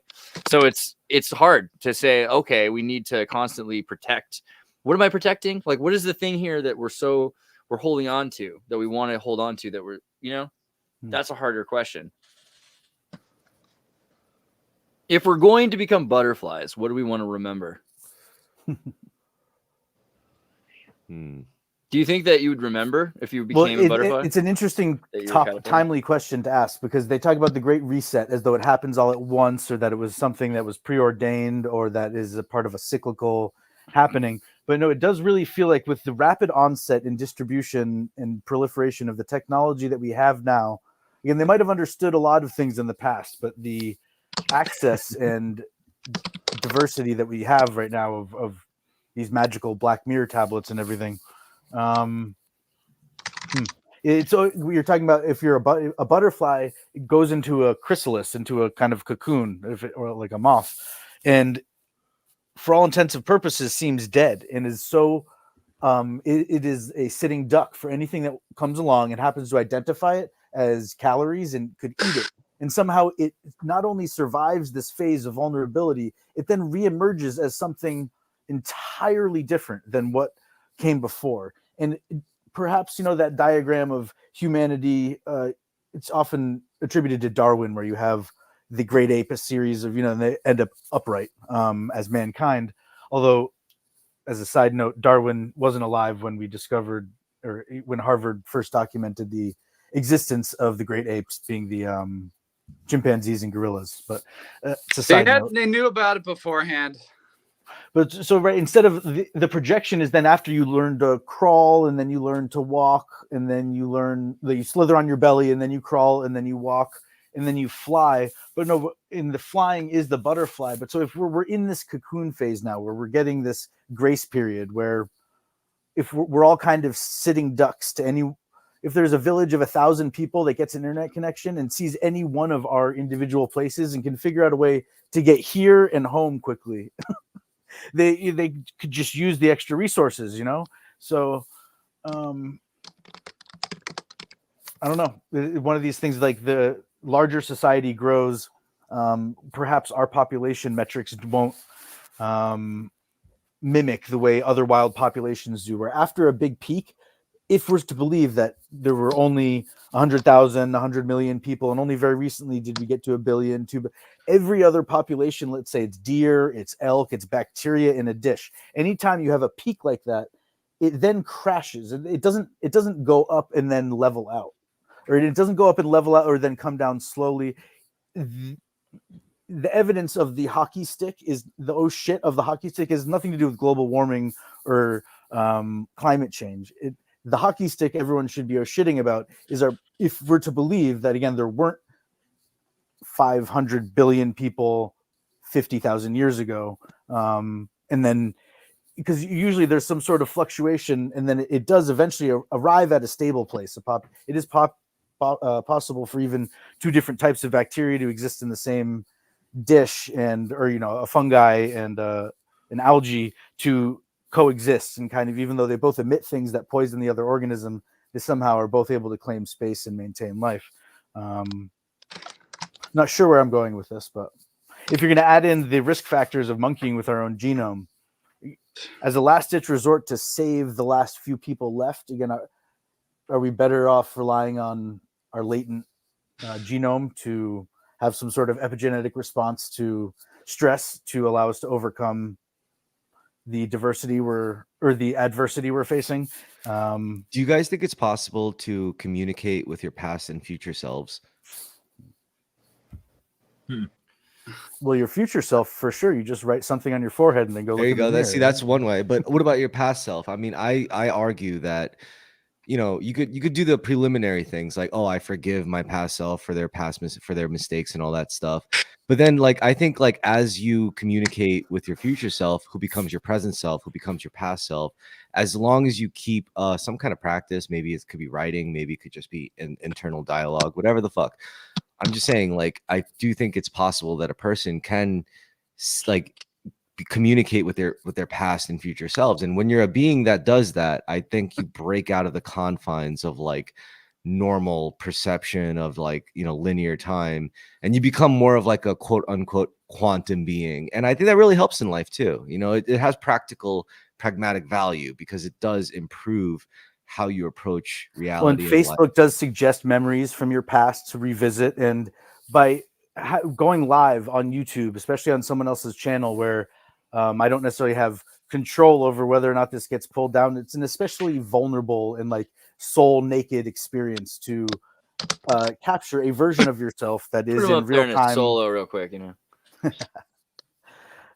will in real time, recording and being transposed into a digital memory that, in theory, will last a certain amount of time, or not last at all. Andreas could choose to restart his channel and repost all his videos moving forward, or musicians do that all the time. I think there's also a problem with uniqueness. So we think the exact same self, and you're like, okay, well, let's say a kid knocks down let's say a kid builds a Lego structure and goes to bed.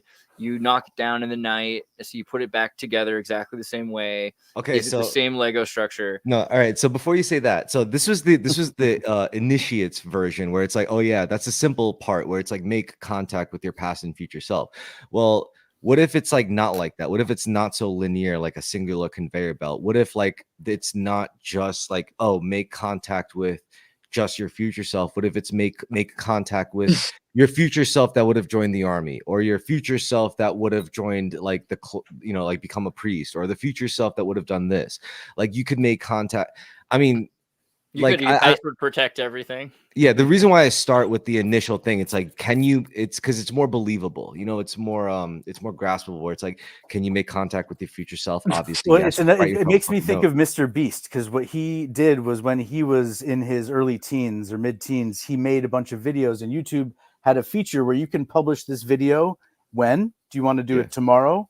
How about it's a next very week? powerful thing. How It's about powerful 5 as years hell. from now? So he published a series of videos that he was going to be confronted with, that went live on his channel. He could have toggled them off, where he was predicting kind of how many subscribers he would have and what he would be doing with his self. And so it's an interesting paradigm how the technology we do have access to allows us to manifest just that, because it's a useful conversation to have, and by kind of bouncing it around in a non-judgmental conversation where no one's trying to be right or wrong about these things, you're just kind of examining And yourself. it might feel like this is one of those time machine paradox things that actually is answered by practical answers. So like, let's say you go back and you change your earlier self, it's no longer you, but in the same sense, let's say you educate all of these children around you who are already are not you, but you make them closer to the way you want them to be because you've educated them, you've given them the opportunities. So really what you're doing, is you are talking to yourself in the past, because you are everybody.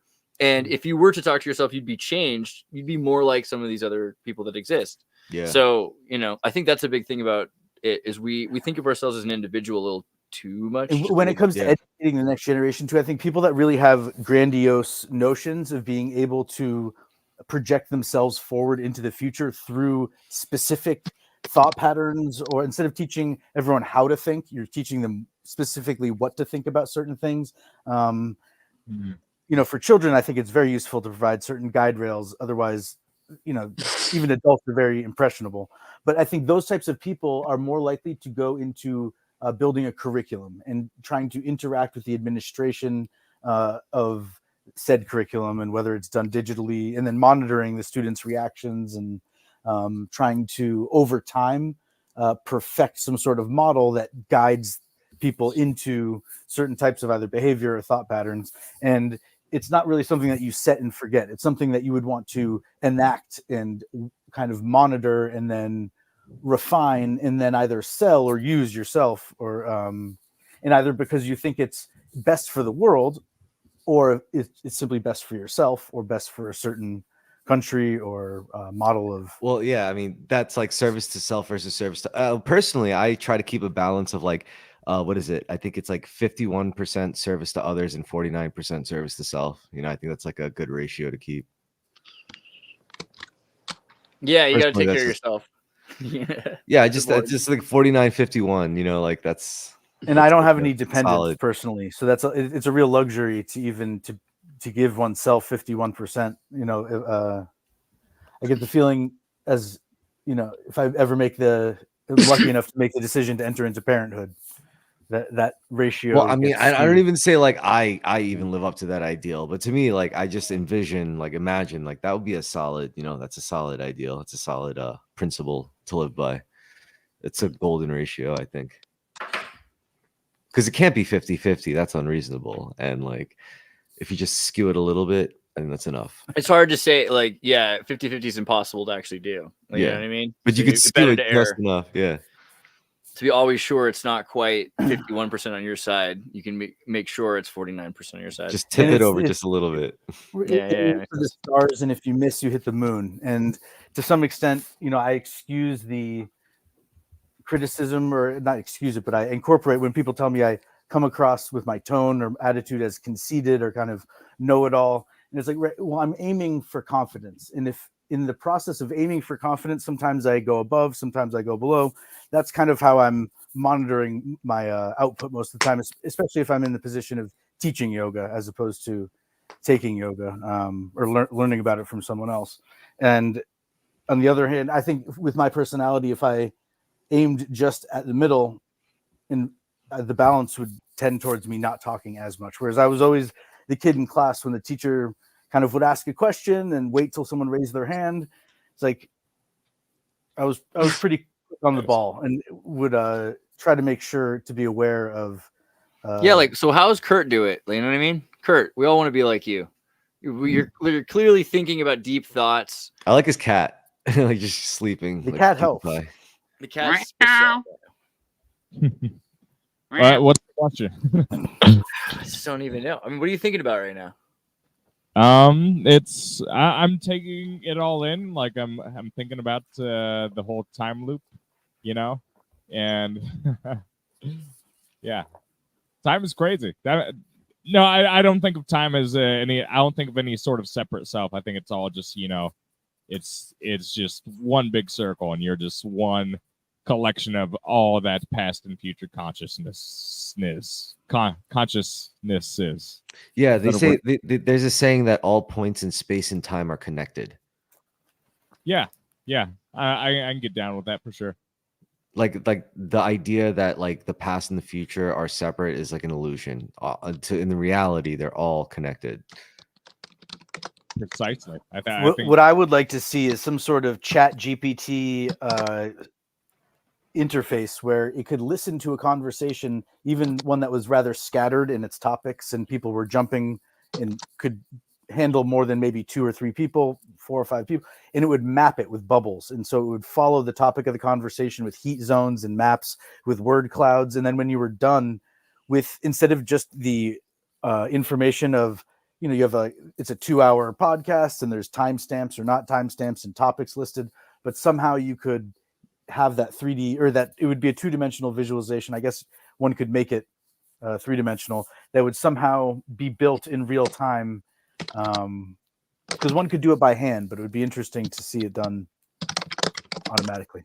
I know you've been thinking a lot about death, and like death kind of connects to this idea of time travel, because you can't travel beyond your death, you know? And so this idea also of going back is kind of connected with like yesterday's died already, you know? And so today is a new day, and it makes it really hard to connect in some ways in a linear scale, because people want so hard to be able to be, you know, forever. And that I think is a traumatic aspect of, I don't know. What do you think? Death? I mean, there's the whole stuff about reincarnation, which is its own crazy, insane lore and whatever. It's its own metaverse. I don't know what And to the call Baptists it, get to water ski in heaven, which is really cool. I mean, but... it's just like a resort. But then there's also the prospects of like, you know, maybe humanity just eventually never has to die, you know? Yeah. Well, and asking if there's going to be a culling, if there's life extension technology and we don't reproduce at a certain rate, then eventually the culling will happen because of time. Well, and the most beings that all right. The put sensible themselves way into to the do it. machines that keep themselves alive for 500 years, in effect, win. To some And I extent. saw Kurt grip that mic, so I know. No. So the first thing is to do is to just make a rule, right? A law saying you can't have a kid unless every kid is registered like beforehand. Like you have to you have to sign up to have a kid. It's like me and one-child policy. Yeah. Me and my partner want to have a child together, and they say, Works really well, well. how much do you make? You know, what do you provide? What do you do? And then you get reviewed. It's like, all right, you're approved to have a kid. And if you're lucky, or better yet, like Finland, you just like realize that taxpayers are good. You make them, you force people to have kids, you pay for the kids to be raised, and then now you have taxpayers. Hold on. So you're saying that we'd be better off giving? Okay, I understand that there should be like the village raises a child thing. You're saying the government, though, the government is the one. Well, they're the ones and with the each most country's government incentive, should right? be in control. I think corporations. Whether or not I think humans are allowed Coca-Cola. to reproduce. Coca-Cola has just as much of a reason to produce babies that And like drink Kurt Coca-Cola. Vonnegut is rolling over in his grave. He had one of his short stories, "Welcome to the Monkey House," about this, where they put something in the water where if a woman wanted to have a child, she had to go to her doctor to get something that deactivated the chemicals that were in the water that caused them all to be infertile. Let's so solo Kurt. There were sewer people and rat people who were like trying to do, you know, the underground birth thing. But all right, Kurt's got that mic. I'm gonna give him a chance. Hi. It's so awkward when I don't have anything to contribute without, like, I don't know. Have you heard of Kurt Vonnegut? You read death books Yes. all the time. Buddhism, your death, like you think about it. I heard you. Okay, death. Yeah, we're on the topic of death. So we talk a lot about transhumanism, and I like just all the time in my personal time, just shitting all over the transhumanists.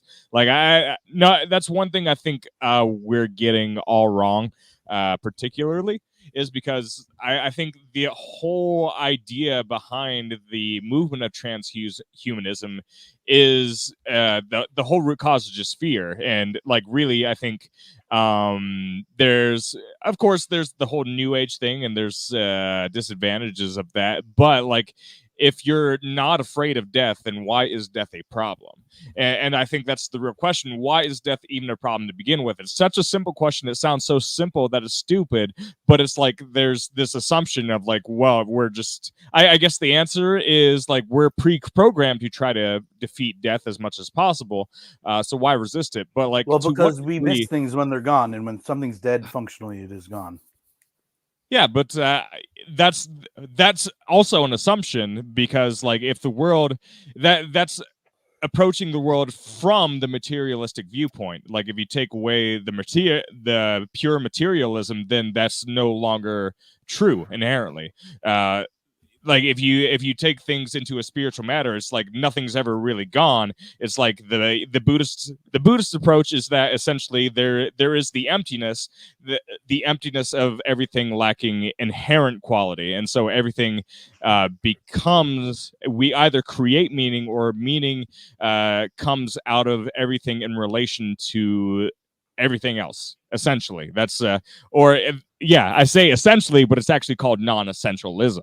But yeah, there's a whole spiel about that. But so death is not something to actually be afraid of. I think it's like that's if you start with the assumption that there definitely is an afterlife, we just don't have the brains that can actually understand it, then changes the narrative.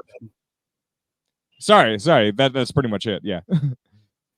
Well, no, and again, that is a big if. And again, as you're talking about whether or not to be afraid of death, so I would wear a bicycle helmet because I don't want a massive head injury.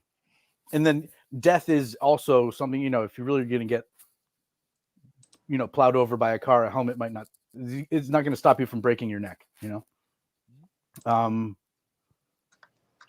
But again, so if you start that sentence or that thought with anything other than, well, assuming there's an afterlife, because then what you're really saying is that death, which is marking the end of life, now you're creating this other thing called afterlife, and you're saying, well, but that exists. So the whole life thing that, I don't know, yeah.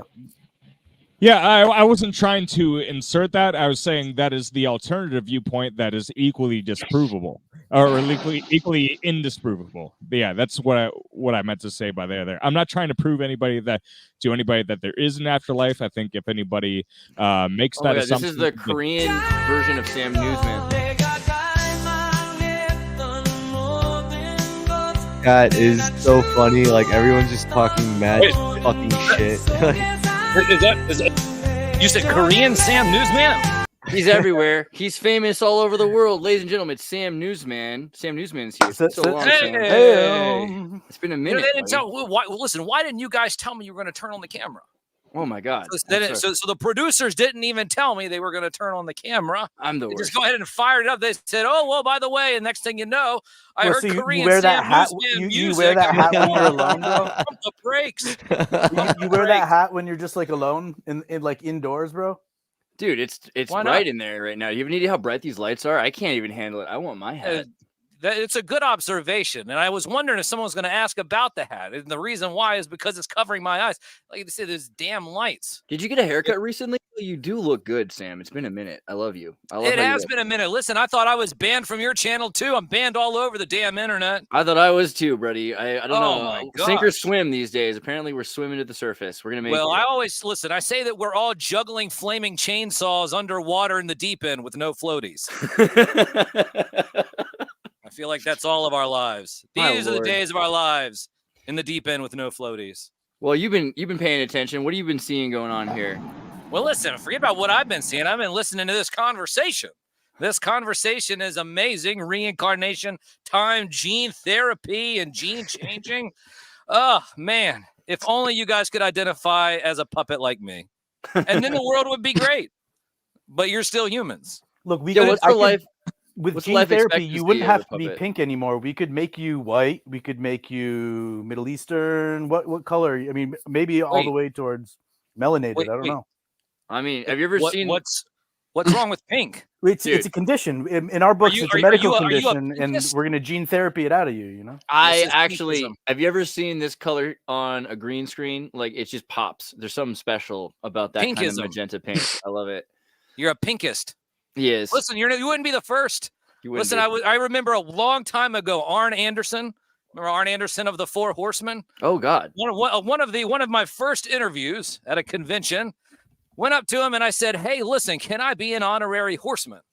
And then Arn Anderson says, "Well, Sam, anyone can be a horseman, except when you have pink skin." Wow. Really? What? Oh my gosh. So Wow. maybe, hey, so you know what? Listen, maybe I should do that gene therapy thing. I'll change my skin pink color, and then Face I'll become an tattoos are a thing honorary now. horse. Just I'll get become an enough face honorary tattoos horseman. that people can't tell. You know. Well, you know, hey, I like my pink skin. I'm a fan. I think it looks great in the light.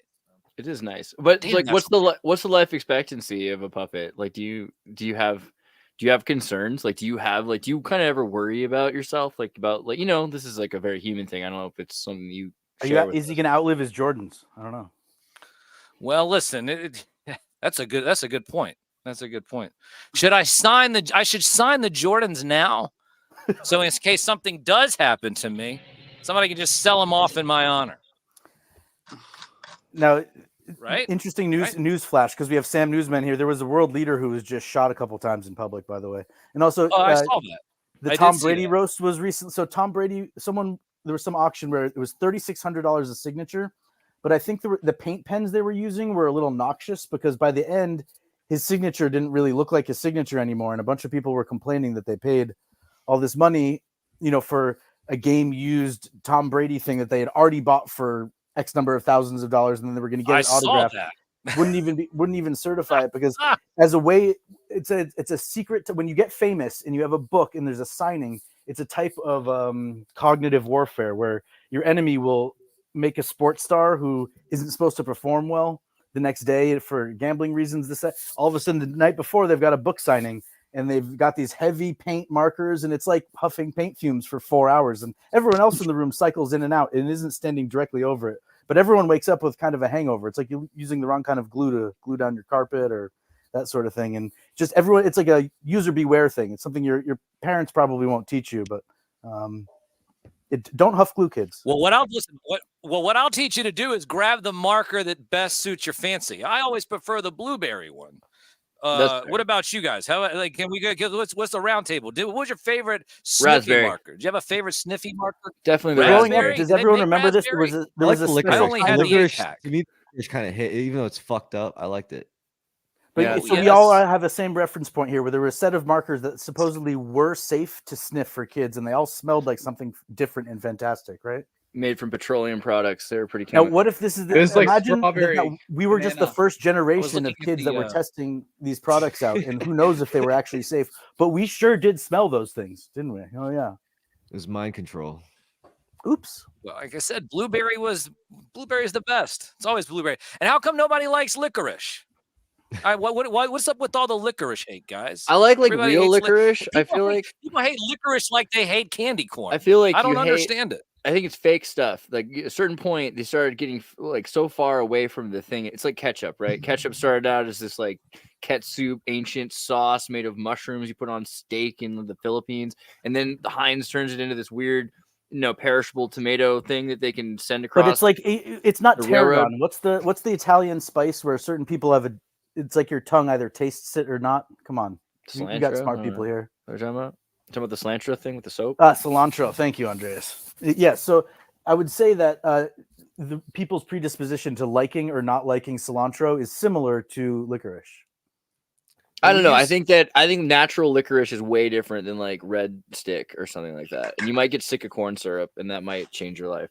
Like Twizzlers. Yeah, that might be different than like if I had like actual licorice, right? Like what's actual licorice made of, right? It's like a plant, right? So Well, I also know licorice plant. cilantro is like a key ingredient to make cola. You know, I'm pretty sure. Dude, all right. Like if someone gave me this and said, "Here's licorice," would you believe it? Like that's the thing. We're so far away from licorice. Barely know her. Sorry. I mean, Yeah, but this have is you a- ever chewed on mint? Dude, Haven't you ever chewed on mint? Have you ever seen mint leaves on the ground and just started chewing them? I'm pro. Not that I'm I would pro know. I mint. don't have any teeth. Oh, it's a brutal thing. isn't Yes, it? to varying rates of success, because just because it looks and tastes like a mint doesn't mean it hasn't rewilded and created some sort of self-defense from the deer chewing on it. But you know, It does feel like ableism to an extent. Here's Poppy. Honeysuckle? People like honeysuckle? Honeysuckle's legit. That's the thing. So, I mean, aren't you? I guess this kind of question is into things getting so far away from nature. Are there enough people that prefer the synthetic Twizzlers to licorice that you would be willing to sacrifice the natural licorice? I mean, no one knows it exists basically anymore. It could just be wiped out because there's not enough room to grow it, right? This is what I'm kind of concerned of. Maybe what people are saying with transhumanism, they're worried that like the original thing will be so lost from what the new thing becomes. Is that right? Wasn't that what Coca-Cola is? I mean, there's no cocaine in your Coca-Cola, right? Well, there would be cocaine if Coca-Cola is allowed to put cocaine in it. Yeah, Here. you've heard. What's it called? The cocaine, Coca-Cola, New Jersey. They actually do use coca leaves to make Coca-Cola still. it was also. I just mean, if you extract- drink it, it'll cause stomach cancer, and then people will try to inject it, and it's not proper. And I mean, They will. What they do is they extract the coca. They make it and then they extract the cocaine from the cola syrup, and then they sell that as the only medicinal cocaine in the U.S. It's a New Jersey plant. and what dentist office will make Novocaine out of that, and they Yeah. will make other types. There's other molecules you can make by essentially. So cracking Coca-Cola is still the- cocaine. It's just you don't get the cocaine from the Coca-Cola. You get like the coca leaf extract without the cocaine. And you know, at one point, How Coca-Cola did we had the survive? opportunity to buy Pepsi, Yeah. and Really? then they passed on it. They said it was going to be a bad investment, so they Hmm. passed on Pepsi. Guys, admit it though.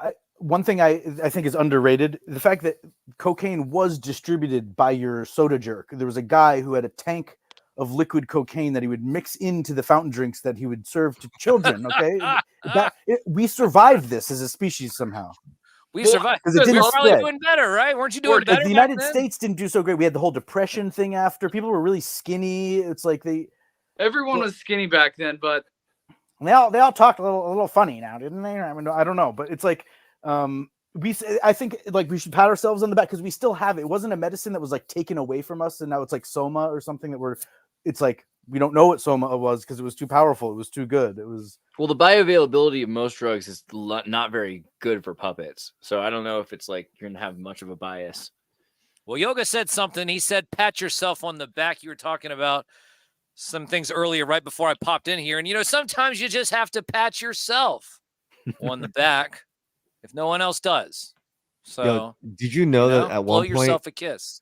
at one point, Wonder Bread had to artificially insert nutrients into their bread because during the Depression, people were just sustaining on Wonder Bread, but it wasn't. It was like bleached of all nutrients, so they were getting like blind vitamin deficiency. Yeah, and so Wonder Bread had to like start putting more nutrients in their bread, just so people who were eating it wouldn't, who sustained just off that wouldn't die. I think it was Milkbone. There's a dog food company that makes these dog treats, and they would come in many flavors, and they stopped making them in many flavors Milkbone. because apparently a lot of old people ended up like relying on that, and someone was either stealing their food stamps or there was just being or Do you guys think poor people. And Do you then think that again, there's, like- dogs are always pretty healthy, I mean, when you look at Do you them. think the like portal thing is like kind of an optics about like real portals that they have, right? Like there's actual portals between like cities, like some Raytheon portal that like if you work at Raytheon, you can walk from the Raytheon headquarters in Dublin through the Raytheon headquarters at New York City and the Raytheon headquarters in Los Angeles. And then this is like kind of like soft disclosure, and they're removing it because they're saying this is why people can't handle it. That's exactly what it is. That's some That's schizo. exactly That's what a it very is, big soft schizo disclosure. trigger. Thank you. I'll take both of those answers as an adamant yes. I don't know, right? Like it seems to me like the this is like obviously going to be over in a week, but they made this huge sensation out of this for what reason, right? Like, and they're talking about portals all over the news. You should have seen the first time they did it. It was with fiber optics, and they like didn't have it regulated, and every like 3 hours, I didn't quite know why, there was a pulse of energy through the system, and it was like a giant laser beam, and everything that was standing in front of the portal just got singed. It was like a giant, I don't know, but There's a few things that made me think about that, right? Because I remember when I worked at CNN, like you've seen the lasers that they have now, though, that come out of the- the one fiber optic fire. Let alone imagine Yeah, a bundle of fiber optic fiber. Okay, but so go ahead. No, it's good. It's true. I was just thinking about because of that. That reminded me of this was like because of Flight 370 when Flight 370 went missing, and where it was at in like Malaysia. Malaysians were like this hyper tech capital where they have all this amazing technology. It's where certain companies like Raytheon were working on, and Freescale Semiconductors had like UAP drone self-driving technologies there, and so a lot of people on the plane died. But there was like a hashtag thing, right? Because it was like Flight 370. And 370 was also like a bill that was going on. And it made me think it's interesting because no one's going to be thinking about Bill 370, right? Which I'm trying to remember what it was, but it was like some kind of Patriot Act kind of thing.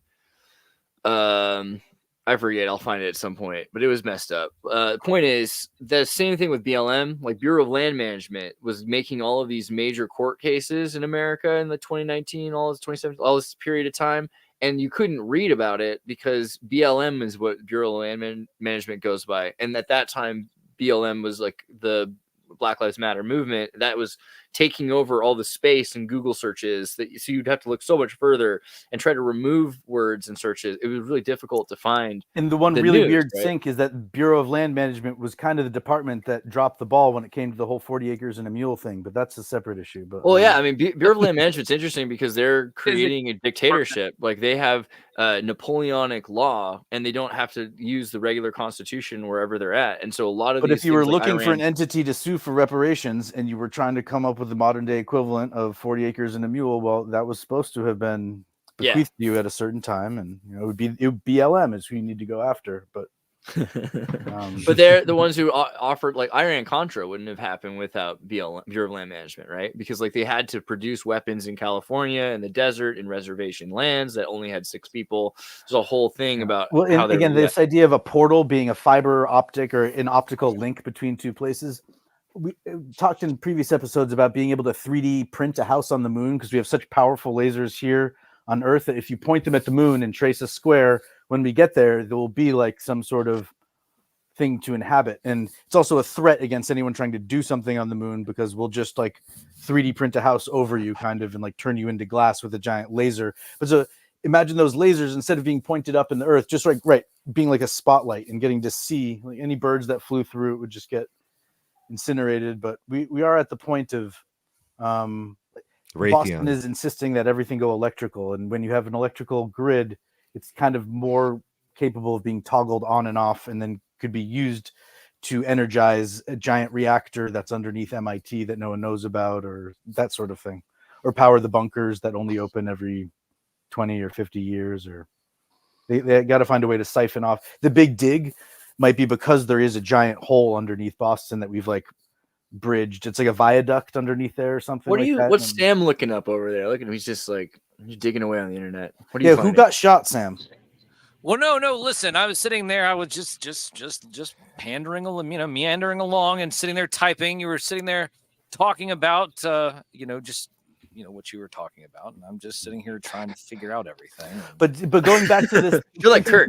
So the backside of the moon is where the people look like Avatar, and when we're talking about are we allowed to manipulate our own genes, and will where we end up resemble anything in the? I think the movies Avatar were released on the backside of the moon, but it was reversed. It was that they were the giant blue people wanted to know what it felt like to be the naked, skinny mole rat apes on Earth, and to be like not to like have to rely on cooperation and innovation and creativity and developing systems of productivity instead of just relying on your brute strength and force of you and your tribe that are able to hunt down and capture enough calories. I to, like, finally live and almost sustain saw yourselves. Avatar And 2. I watched like about an hour and a half of it, I think, which is like almost half of the first. How long is it? Like 3 hours? Oh, 4 hours? It's like 3 hours. But to do it, to get myself to care enough to watch Avatar 2, I had to watch everything about Avatar 2. I had to be like, okay, I want to watch Planet of the Apes because they use Houdini, which is making all this cool particle effects because I love Unreal Engine. And then to do that, they had to make all this money spent on making that software for Avatar, right? Oh, he's in the middle of the yeah, I get you.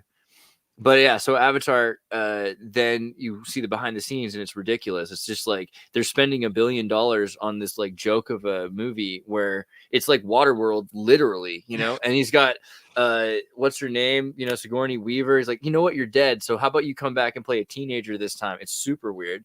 I kind of like the movie though, because now that I'm this invested in caring about this monstrosity of an art project and how much they use ping pong balls and pools to record stuff. You know, I might finish it.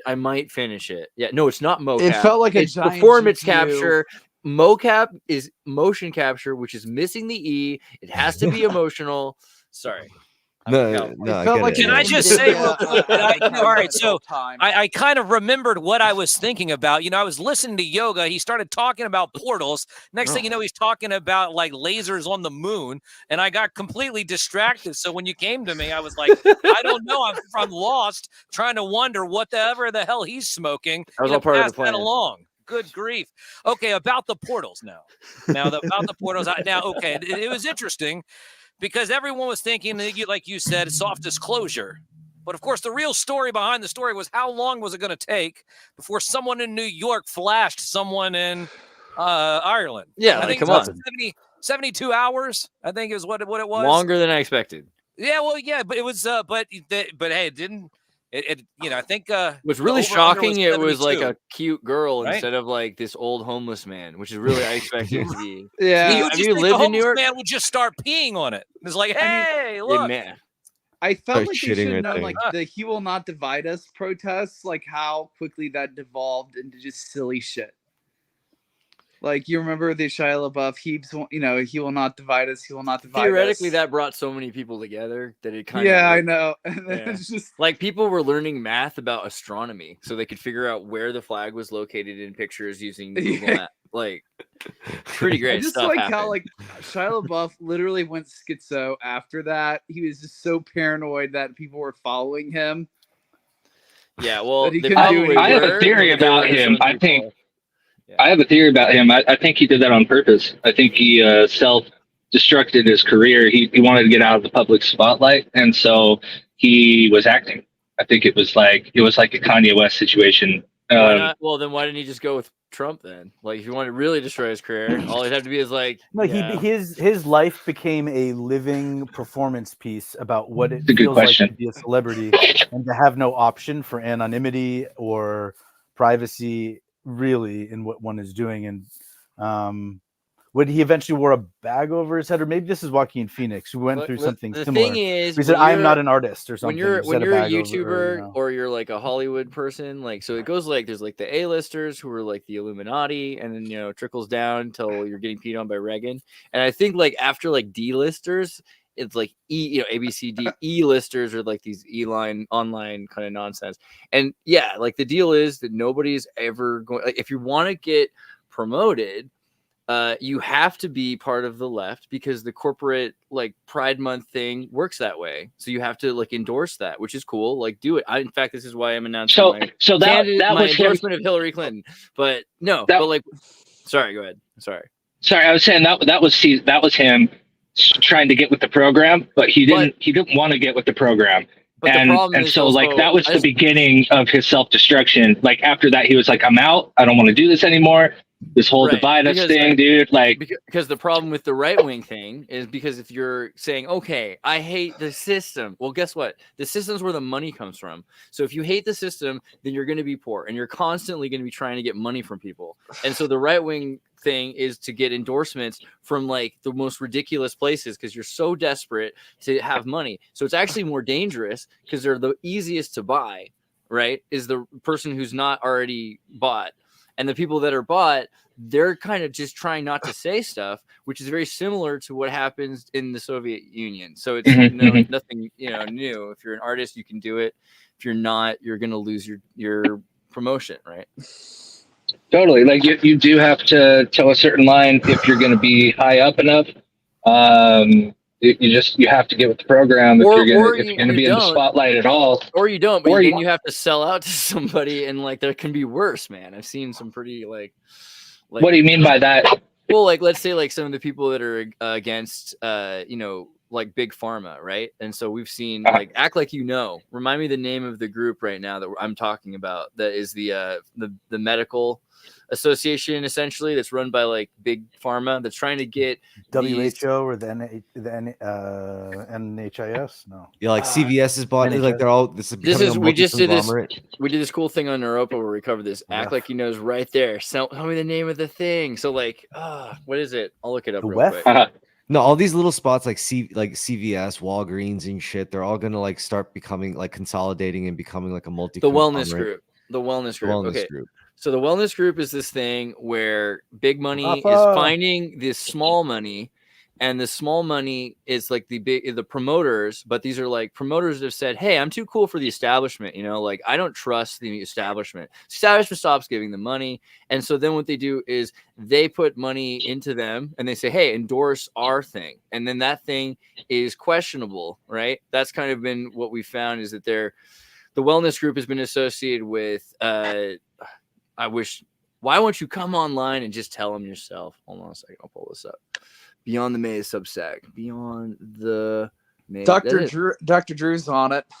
Yeah, several of my friends are too, you know, because this is like if you worked for Fox or something and CNN and you stop doing what you're told, then you want to do a YouTube channel and they just like bring your algorithm down so you can't see what's going on. Then you're going to end up trying to be part of some group that can help you get more promotion. And they're going to give you money so you can do a better. Oh, like a secondary path.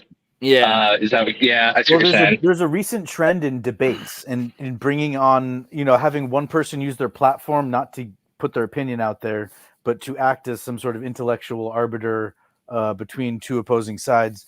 And in the past, there was the great debaters, which isn't just a euphemism, but there were certain topics that would come up in conversation, whether they be societal, social, political, and in every auditorium of every university and every weekend, there would be people kind of strawmanning the extremes of both arguments and kind of hashing it out in public. And it was instead of being a mountain of comments on Twitter or on X, then so I'm not doing this justice, but Big Pharma deep connections to intelligence community, including TWC's former chief marketing officer, who brags about having secured over $300 million in contracts for information operations, PSYOP, and intelligence support. There's a lot. We're gonna have to go. I really am gonna have to do it again, Raph. We're gonna have to talk about this like even harder. But just the idea is, you don't need to have the mainstream thing get you the way you think it does. It can go right above that, you know? Well, I've heard of people that by going under the care of some sort of somewhat convoluted or contrived set of medical interventions ended up developing a musical career. Because at first it was just called like artistic expression and art therapy. And then they ended up capturing something that really helped feed into their ego and maybe even got to try on a few different personalities or music types before they picked the one that they went public with and built their identity around. And instead of stumbling into fame and notoriety, Paris Hilton style or Kim Kardashian style, or achieving fame and stardom and then being torn down like every historical figure ever. Well, I did decide to go over the 2-hour limit so I could warn you about a group not very well. So I apologize for that. I feel like I could have done a little bit better, but I was trying to remember the whole story there. The point being that you can get in trouble even without sponsorships, but like the best thing to do is to like be independently making videos carelessly, put as little money and effort into your videos as possible, put as much like consistency into your videos, and don't really care about it that way, because otherwise they're going to use that against you your whole life.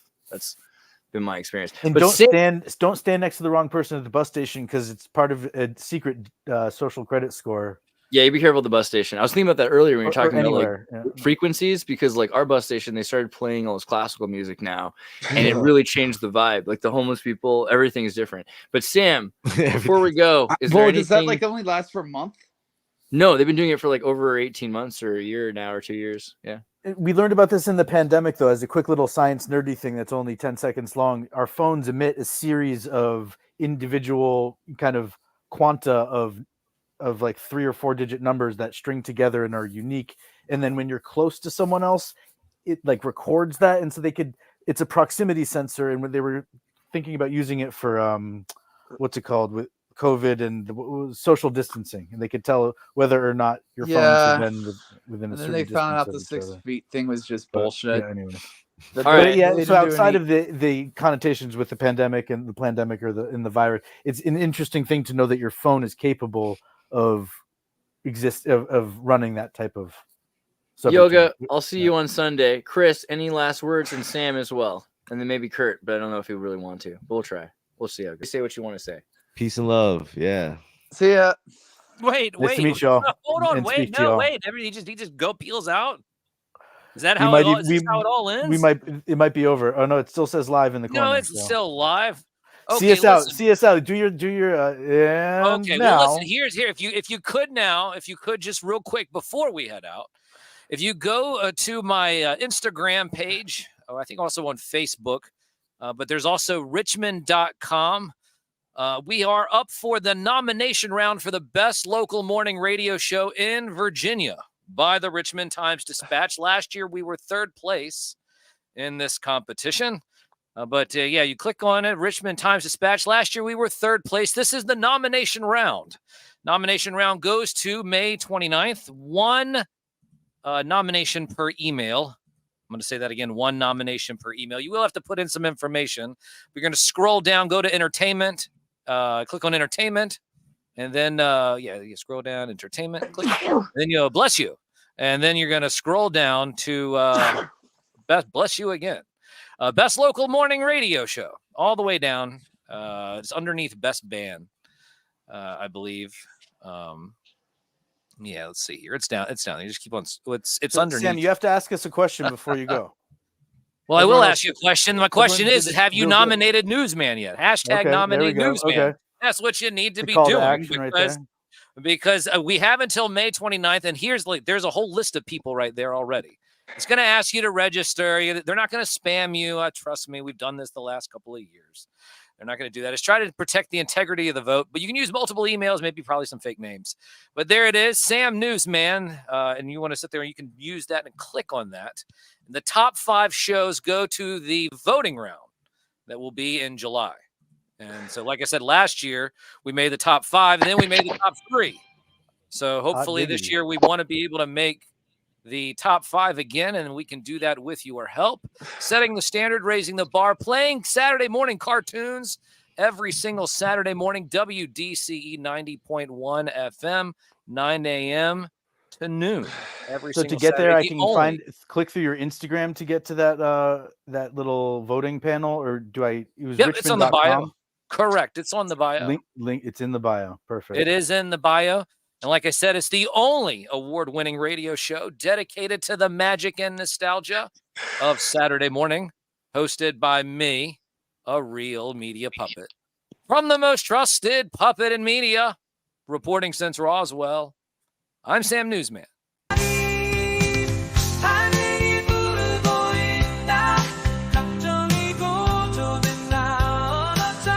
That's polished. Man's got it down with science. That should be a lesson to us all, right? He's smooth with it. Made it. All right, guys. I'm off. One love, y'all. I made the end. I'm happy. Bernie, Everyone nice have to, a blessed day. glad you could catch the tail end here. You're here not with bells on, but with lights on. Well, with no Andreas, it just keeps going on and on and on. So it's the show that never ends.